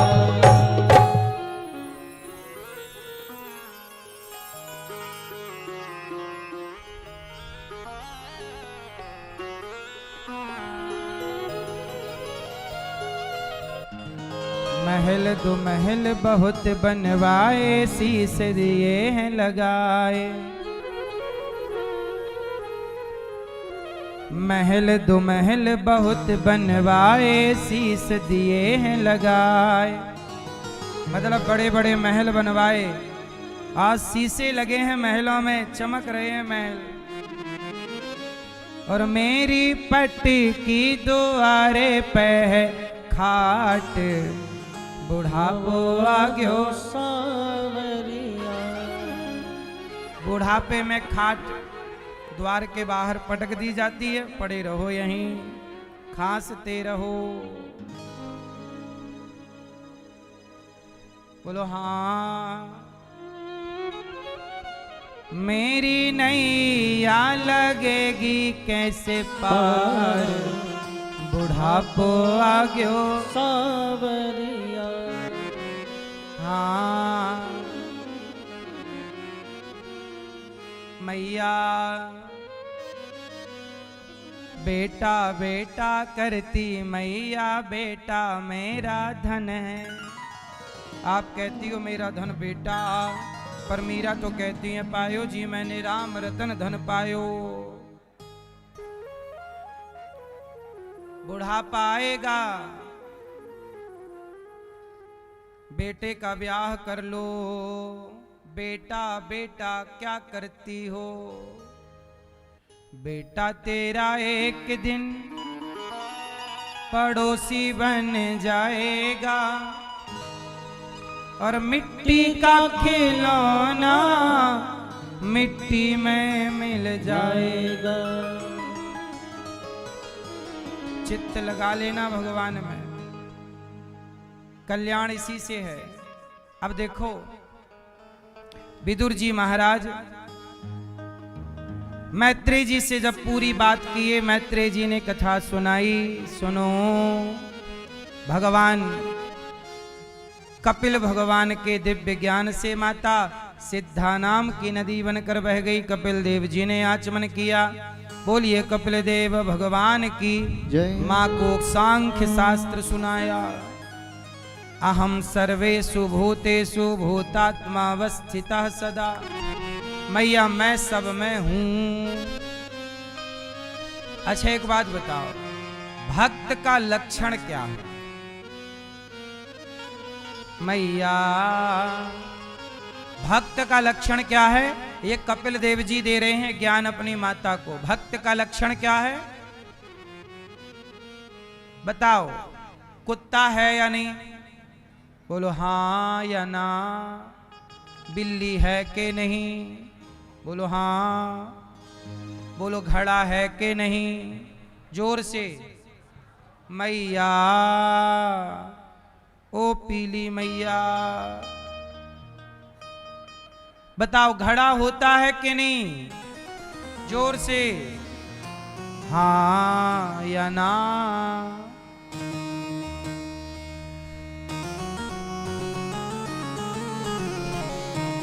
बताओ घड़ा होता है कि नहीं? होता है? जोर से हाँ ना। जैसे घड़ा नहीं होता, मिट्टी होती है। क्या होता है? बताओ घड़ा है या मिट्टी है? घड़े से यदि माटी हटा दी जाए तो क्या घड़े में घड़ा रह जाएगा? इसका मतलब वहां घड़ा है ही नहीं। तो वहां सत्ता किसकी है? मिट्टी की। क्योंकि घड़े से माटी हटा दी जाए तो घड़ा कहां बचेगा? उत्तर दो। तो सत्ता किसकी है? जैसे मिट्टी ही मिट्टी है, घड़े का कोई अस्तित्व नहीं है, ऐसे संसार में भगवान ही भगवान है। हमारा आपका संसार का कोई अस्तित्व। लेकिन आप कहते हैं कि कुत्ता है, बिल्ली है, स्त्री है, पुरुष है। भाई आप तो ये भी कहते हैं कि घड़ा है, पर घड़ा नहीं है।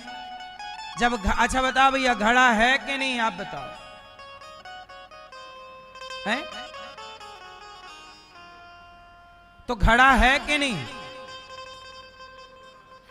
अरे भाई मिट्टी है तो फिर ये कहो ये मिट्टी है, घड़ा कहां है उसमें?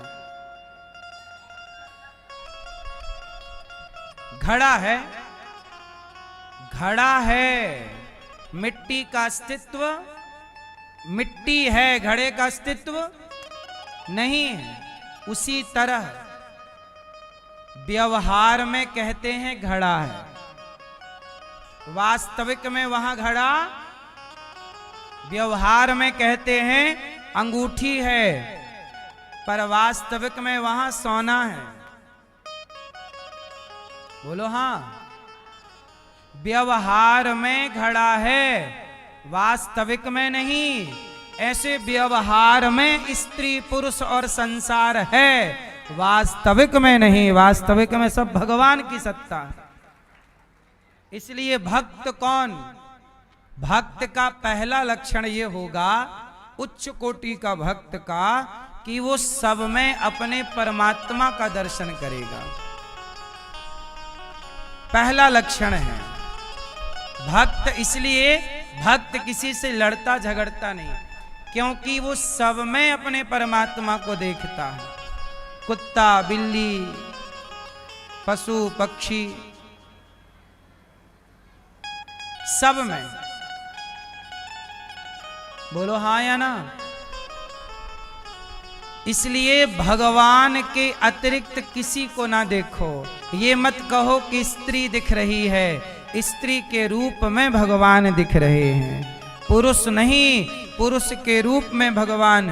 कुत्ता नहीं, कुत्ते के, भगवान के अनेक रूप हैं। इस धरती पे तुम्हें जो भी रूप दिख रहा है वह रूप भगवान का ही है, ये समझ लो। इसलिए सिया राम मैं सब जग जानी, कहा है तुलसीदास जी ने। सर्वम खल विदम ब्रह्म, सब में वह एक सत्ता है। अच्छा आपको लगता है कि कोई और है? क्यों भैया, आपको लगता है कि आप हैं? उत्तर दो। आप नहीं हैं? आप तो हो। ये हो आपके नहीं? कंफ्यूज हो गए भैया। इतना भी सरल थोड़ी है समझना। आप हो या नहीं? उत्तर दो। क्यों? आप हैं या नहीं? हैं? हैं? ये भैया कह रहे हैं मैं हूं। ये हैं? आप बताओ, आप हो? आप हो? नहीं? ये कह रहे नहीं, आप कह रहे हैं। अब किसकी बात मानूं? हैं?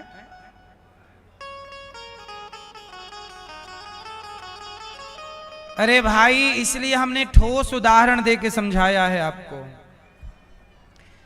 जैसे आप कह रहे हैं कि आप हैं, आप नहीं हैं, आपकी सत्ता नहीं है, आपकी सत्ता में भगवान की सत्ता है। आपकी अपनी क्या सत्ता है?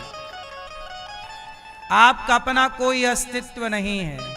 अस्तित्व के रूप में जैसे अंगूठी का कोई अस्तित्व नहीं है, अंगूठी के अस्तित्व के रूप में गोल्ड का अस्तित्व है, ऐसे आपके अस्तित्व के रूप में उस परमात्मा का ही अस्तित्व है।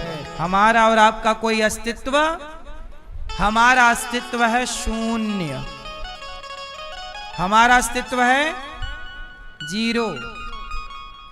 अस्तित्व किसका है? जोर से। इसलिए क्यों किसी को देखना, हाँ सब में प्रभु दिखते हैं, मैया मैं क्या कहूँ। सब में परमात्मा को देखो। नामदेव जी ने कुत्ते में भगवान को देखा, श्रीनाथ जी ने गधे में भगवान को देखा।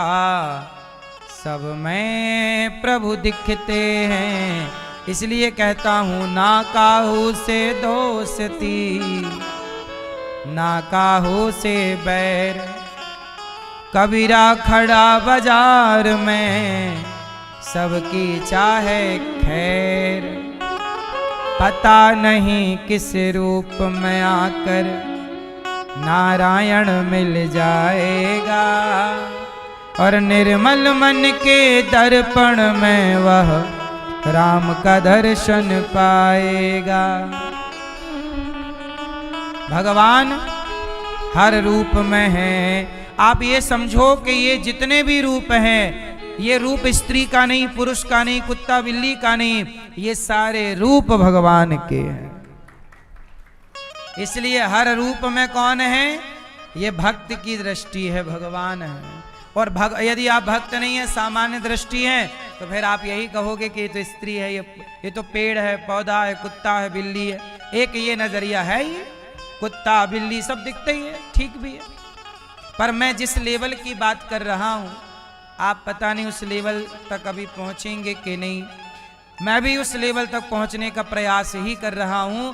मैं भी कोशिश करता हूं कि सब मैं अपने परमात्मा को ही देखूं। इसलिए मैं किसी का दिल दुखाने से बचता हूं, किसी से कुछ गलत बोलने से बचता हूं, क्योंकि सब में वही है। मैं आपका दिल दुखाऊंगा भी तो दिल आपका क्या दुखेगा? दुखना तो भगवान के ही, क्योंकि आपका अपना क्या दिल है? आपका अपना क्या है? आप कहते हो मेरा दिल, आपका कहां दिल? आपके दिल बनाने की फैक्ट्री है क्या?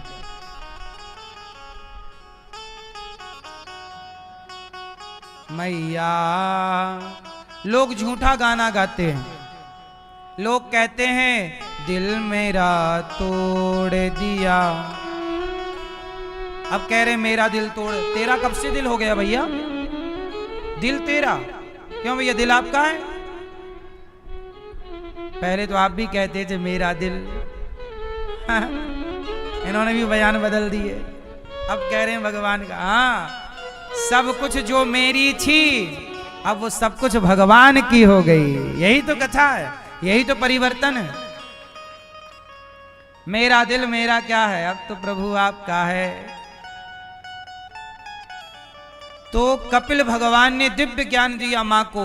सर्वम खलविदम ब्रह्म अहम सर्वेषु। कपिल भगवान के दिव्य ज्ञान से मां प्रेम से सिद्धा नाम की नदी बनकर बह गई। बोलिए कपिल देव भगवान की। अब सुनो, मनु जी की तीसरी बेटी का नाम है प्रसूति। प्रसूति का विवाह दक्ष से हुआ। दक्ष की छोटी बेटी का विवाह शंकर जी से हुआ।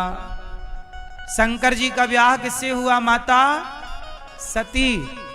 सती और शिव दोनों प्रेम से रह रहे हैं।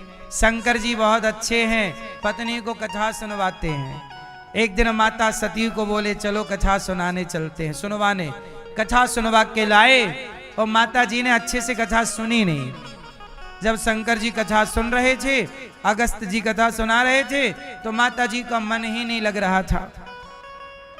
और जब कथा में मन नहीं लगेगा तो संदेह रह जाएगा। माता सती को संदेह रह गया। किस पर रह गया? राम जी पर डाउट हो गया। राम जी, मैया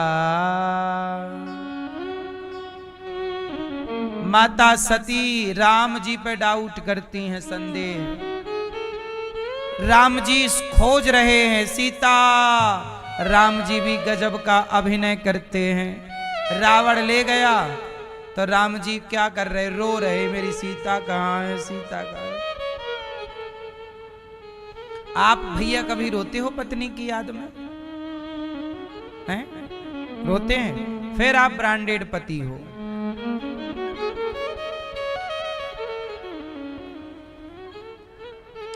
क्यों आप रोते हो भैया पत्नी की याद में?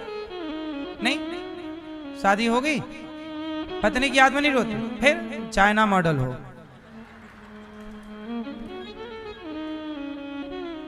पत्नी की याद में नहीं रोते तो पड़ोसन के लिए रोते हो।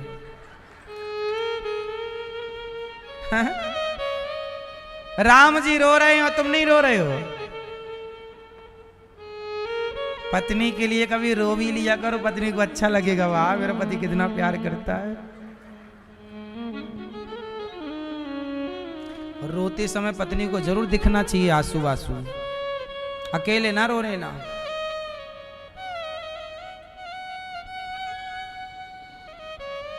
मैयाएं तो अपना रोना दिखाती ही रहती हैं। मैयाओं के आंसू बड़े जल्दी आते हैं।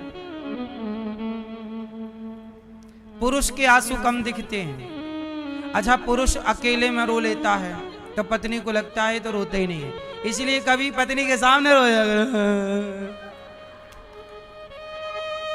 उसको भी लगे हाँ वो पति नहीं बोले काहे रो रहे, बोले तुम्हारी याद में रो रहे। एक बार जी भर के रो लो ताकि हमेशा का टोका टोकी खत्म हो जाए। प्यार नहीं करते, प्यार नहीं करते, प्यार नहीं।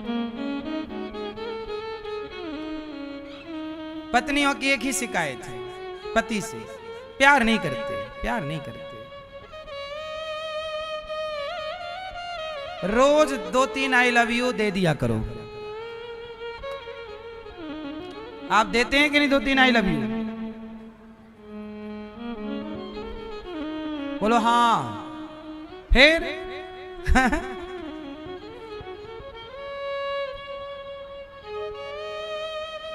भगवान शंकर जी, भगवान शिव सती को लाए और राम जी पागलों की तरह सीता। अरे राम जी गजब का अभिनय कर रहे हैं। राम भी भगवान है ना, और भगवान तो भगवान जो करते हैं असली करते हैं। पत्नी चोरी हो गई, रो रहे हैं, रोना भी असली वाला, सीता सीता। ऐसे पागल भये कि शंकर जी तो समझ गए कि ये भगवान की लीला है, पर माता सती को डाउट हो गया ये कौन है। शंकर जी बोले भगवान यही हैं, भगवान नारायण अवतार लेके गए हैं। सती जी बोली नहीं, ये भगवान नहीं हो सकते। भगवान होते तो कोई पत्नी के लिए ऐसे थोड़ी रोता है, ये तो कोई पागल है। राम जी बोले नहीं, शंकर जी बोले नहीं, पागल नहीं है वो, भगवान है, लीला कर रहे हैं। पत्नी की याद में रोने का अभिनय है ना।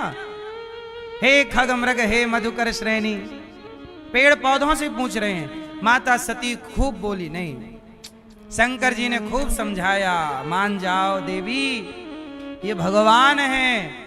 माता सती शंकर जी की नहीं मानी। अच्छा, आप ना खूब समझाया करो अपने बेटों को, अपनी बेटियों को, और जब समझाने से ना माने, पत्नी को समझाओ, पति को समझाओ, सबको समझाओ, और जब ना माने समझाने से तो फिर चुपचाप हो जाओ। शंकर जी ने खूब समझाया सती को, जब नहीं समझी माता सती तो शंकर जी बैठ गए पेड़ की छांव में। कहां बैठ गए? पेड़ की छांव में, और कहा कि अब तुम नहीं मान रही हो तो जैसे तुम मानो वैसा करो, जा, हम तो थक गए। अच्छा, माता सती बोली मैं परीक्षा लूंगी। शंकर जी समझ गए हुई है सोई जो राम रचि राखा,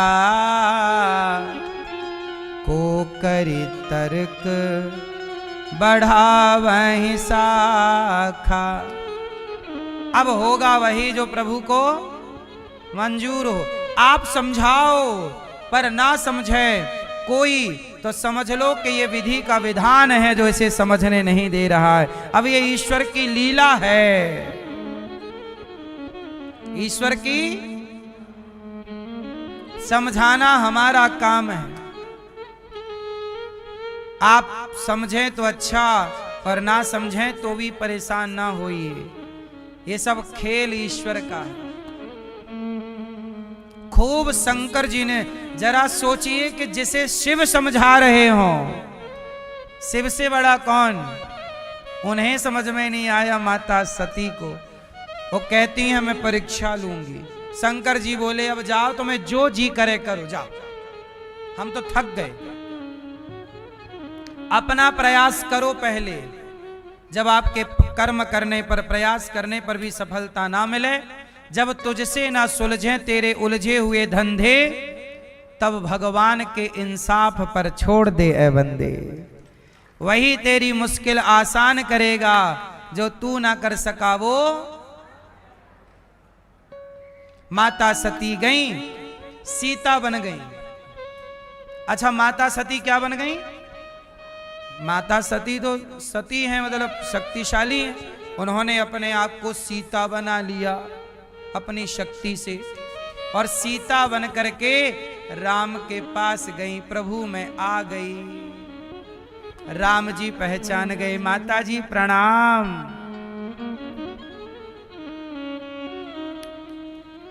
भोलेनाथ कहाँ हैं? माता सती घबराई। आप कैसे पहचान गए कि मैं सती हूं? मैं तो सीता बनकर खड़ी हूं।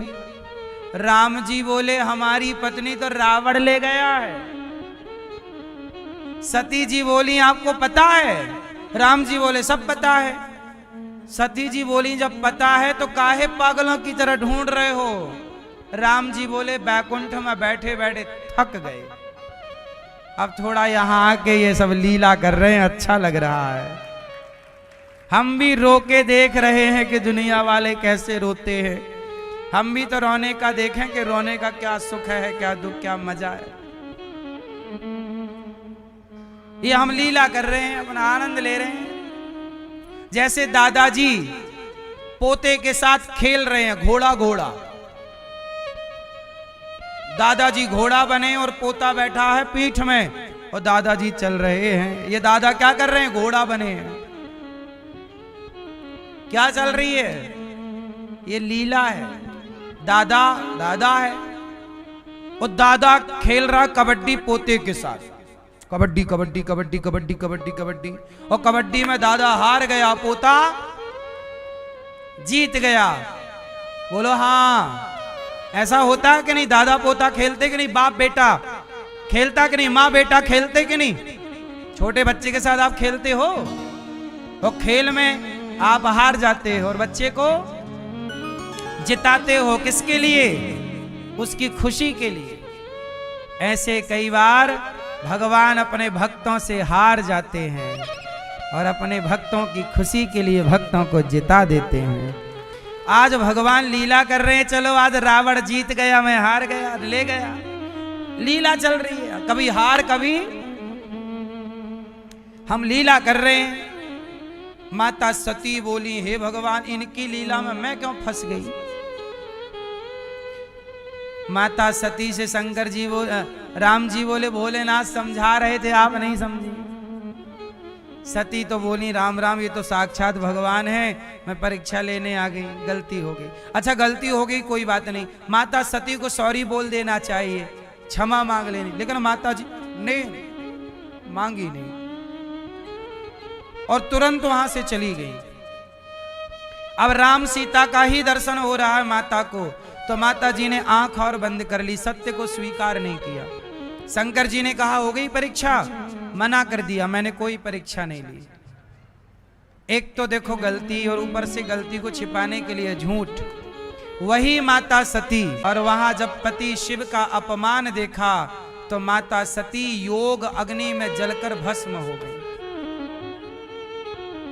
माता सती को अपने जीवन से हाथ धुलना पड़ा। क्यों? लिखा है ना, संशयात्मा विनश्यति।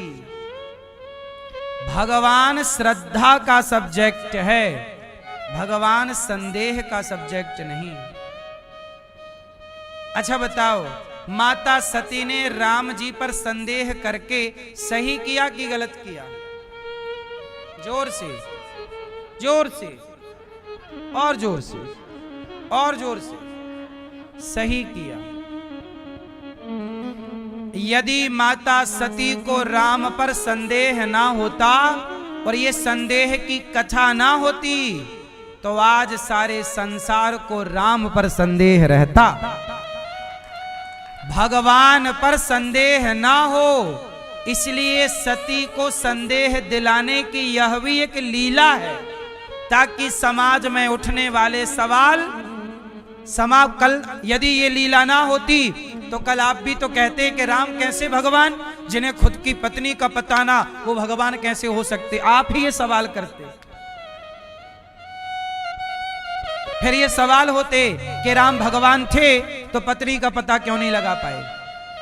इसलिए माता सती वो सवाल लेकर आ गईं और समाज को क्लियर हो गया कि वह लीला थी, वरना हम लोग समझा समझा के मर जाते कि लीला थी, आप ना समझते। पर माता सती के इस कृत्य ने सब कुछ क्लियर कर दिया। इसलिए भगवान किसी को चुनते हैं रावण के लिए तो किसी को चुनते हैं सती के लिए।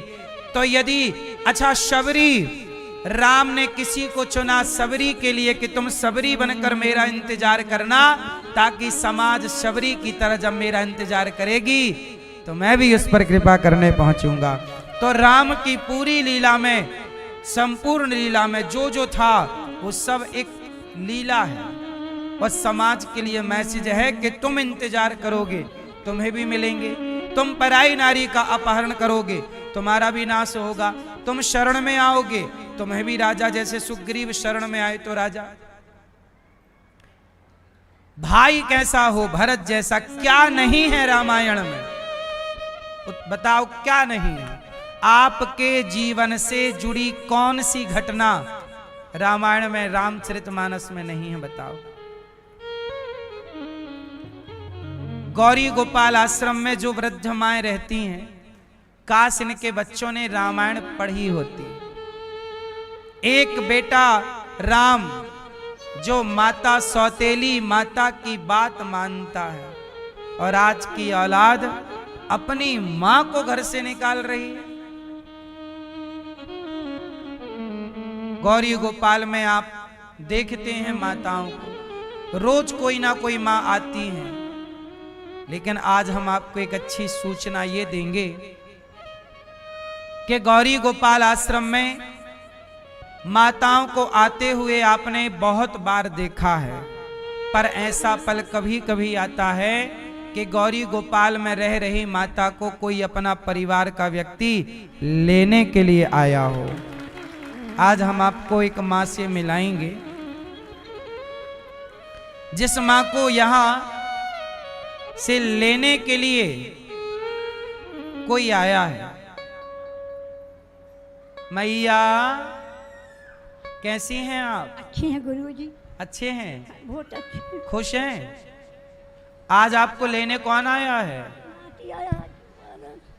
नाती, नाती है। कितने बेटे हैं आपके? एक ये तो खत्म हो गए, जो नाती बाहर है तो एक नाती भी खत्म होगा, वो अभी 1 साल होगा। तो ये बेटे का बेटा है? हाँ। कितने बेटे हैं बेटे के?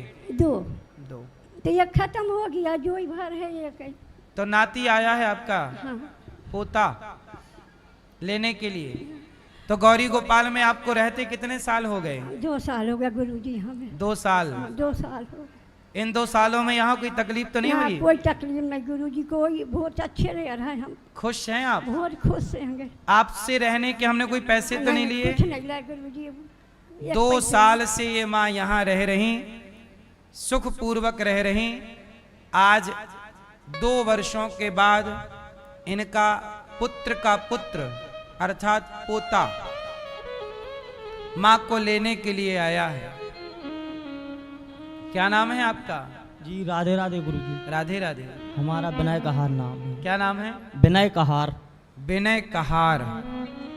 जी तो गुरुजी। आप अपनी दादी को लेने आए हैं? जी गुरुजी, दादी को लेने आए। आपके पिताजी हैं? नहीं है गुरुजी। आप क्या करते हैं? हम फल का ठेला लगाते हैं। फल बेचते हैं। जी गुरुजी। तो अब दादी को ले जाना, सेवा करना, जी गुरुजी, सेवा ही करेंगे। कोई कष्ट ना हो। नहीं होंगे, कष्ट नहीं होंगे।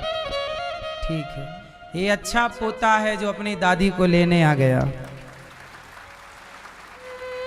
हम ऐसे हर पोते से उम्मीद करते हैं कि बेटों ने भले माँ को घर से निकाला हो, पर आप तो युवा हैं, समझदार हैं। आप अपनी दादी को, नानी को, अपनी घर के बुजुर्गों को, जो यदि गौरी गोपाल में 316 माताएं कल तक यहाँ पर थीं, आज ये माँ जा रही हैं, फिर भी अभी 315 माता गौरी गोपाल में हैं। और इन माँओं की सेवा ये दास कर रहा है। देखो 2 साल से माँ की सेवा हो रही है ना। पोता आज आया है, अच्छा है, वरना माँ की सेवा तो यहाँ चल ही रही है।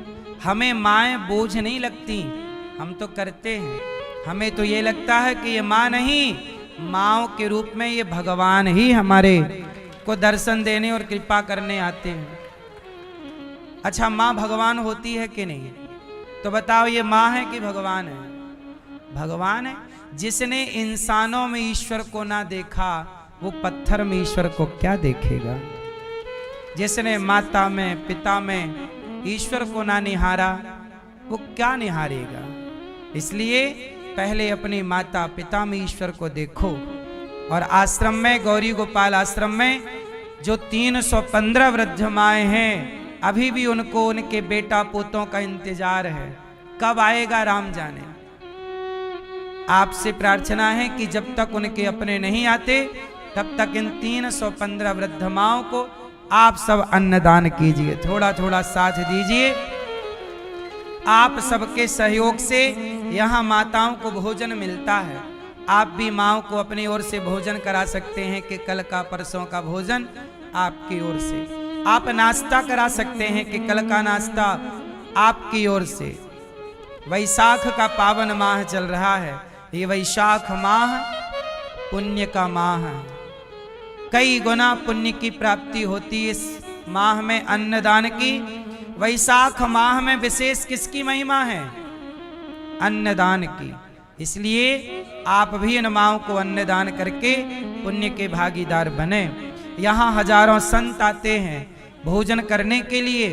आप भी संतों को भोजन का दान, गौरी गोपाल आश्रम में जो हजारों संतों की सेवा चल रही है, आप भी एक दिन की सेवा ले सकते हैं कि कल का भोजन संतों को आपकी ओर से बांटा जाएगा। हजारों संत आपकी बेटी के नाम से, बेटे के नाम से यहाँ पर आप भी थोड़ा थोड़ा अन्नदान कर सकते हैं। गौरी गोपाल आश्रम में अखंड रसोई चलती है। 25 से 30 हजार लोग पर डे भोजन करते हैं। आप भी कल का भोजन बंटवा सकते हैं। अन्नदान सबसे श्रेष्ठ दान है। गौरी गोपाल जी की रसोई में आप कितने लोगों ने प्रसादी पाई? कोई पैसा लगा? सोचिए, हजारों लोग यहाँ निःशुल्क प्रसाद पाते हैं। भारत की सबसे बड़ी रसोइयों में एक रसोई आपसे भिक्षा मांग मांग कर ये दास अन्नदान की सेवा कर रहा है। आपसे प्रार्थना है कि आप भी इस सेवा से अपने आप को जोड़ करके और अपने धन को धर्म से जोड़कर, ये सब देखो लाइन में लगे लोग हैं, आप भी थोड़ा अन्नदान करेंगे, भक्तों को आप भी थोड़ा भोजन कराएंगे, कितना पुण्य प्राप्त होगा। सारे पुण्य एक तरफ, अन्नदान का पुण्य एक तरफ। गौरी गोपाल आश्रम में गौ सेवा है, गायों की सेवा। आप भी गौ सेवा करिएगा। गाय को चारा भूसा का साथ दीजिए।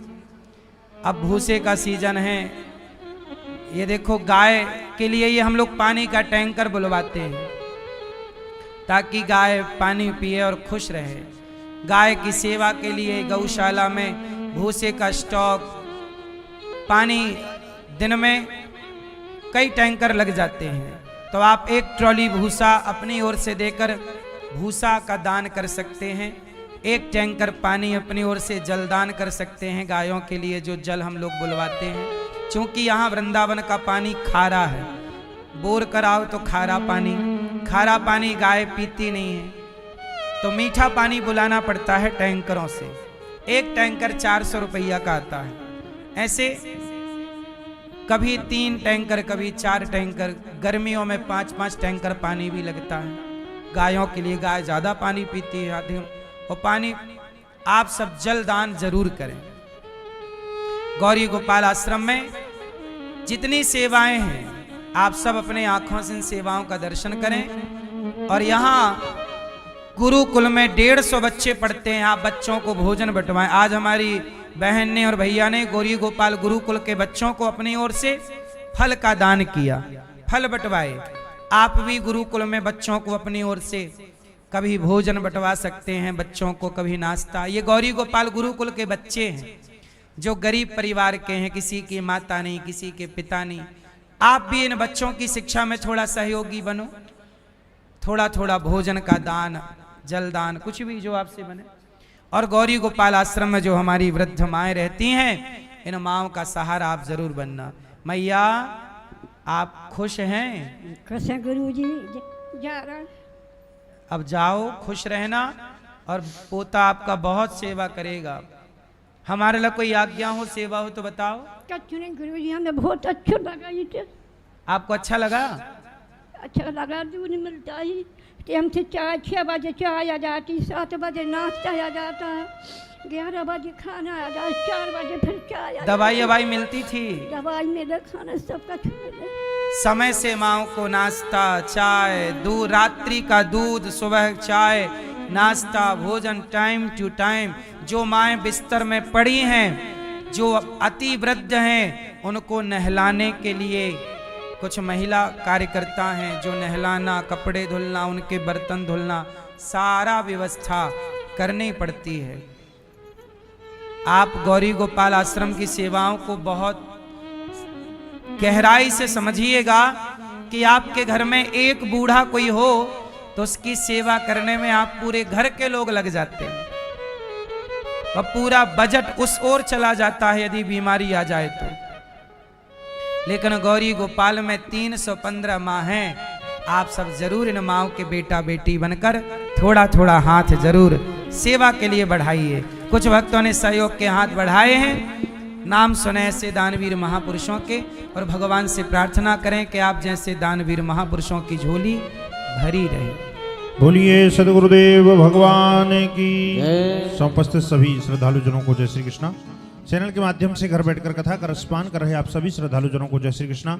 व्यासपीठासीन सेवा की प्रतिमूर्ति पूज्य श्री महाराज जी के चरणों में कुटसाह नमन वंदन। आपने अभी श्रवण किया कि किस प्रकार जरूरतमंद वृद्ध माताएं यहाँ पर रहती हैं और उनकी सेवा पूज्य श्री महाराज जी के द्वारा वर्षों से यहाँ पर की जा रही है। और भी बहुत सारे सेवा प्रकल्प ऐसे यहाँ पर चल रहे हैं जो वर्षों से सेवा कार्य कर रहे हैं। कुछ महानुभावों ने उन सेवाओं के लिए सहयोग के हाथ आगे बढ़ाए हैं, उनके नाम श्रवण करते हैं। श्री संजीव सैलजा जी, आप पंजाब से यहाँ आए हैं और बच्चों को आज आपने फल वितरण किया, बहुत बहुत धन्यवाद, बहुत बहुत साधुवाद। श्री अर्पित आजाद बेंगलुरु से, मुनेश्वर कुमार बिहार से, सुधा देवी जयपुर राजस्थान से, परमजीत कौर चंडीगढ़ से, सुरेंद्र कुमार तिवारी राजनांदगांव छत्तीसगढ़ से, ज्ञान चंद्र जी, लक्ष्मण सिंह चौदावत जी भीलवाड़ा राजस्थान से, नरोत्तम दत्त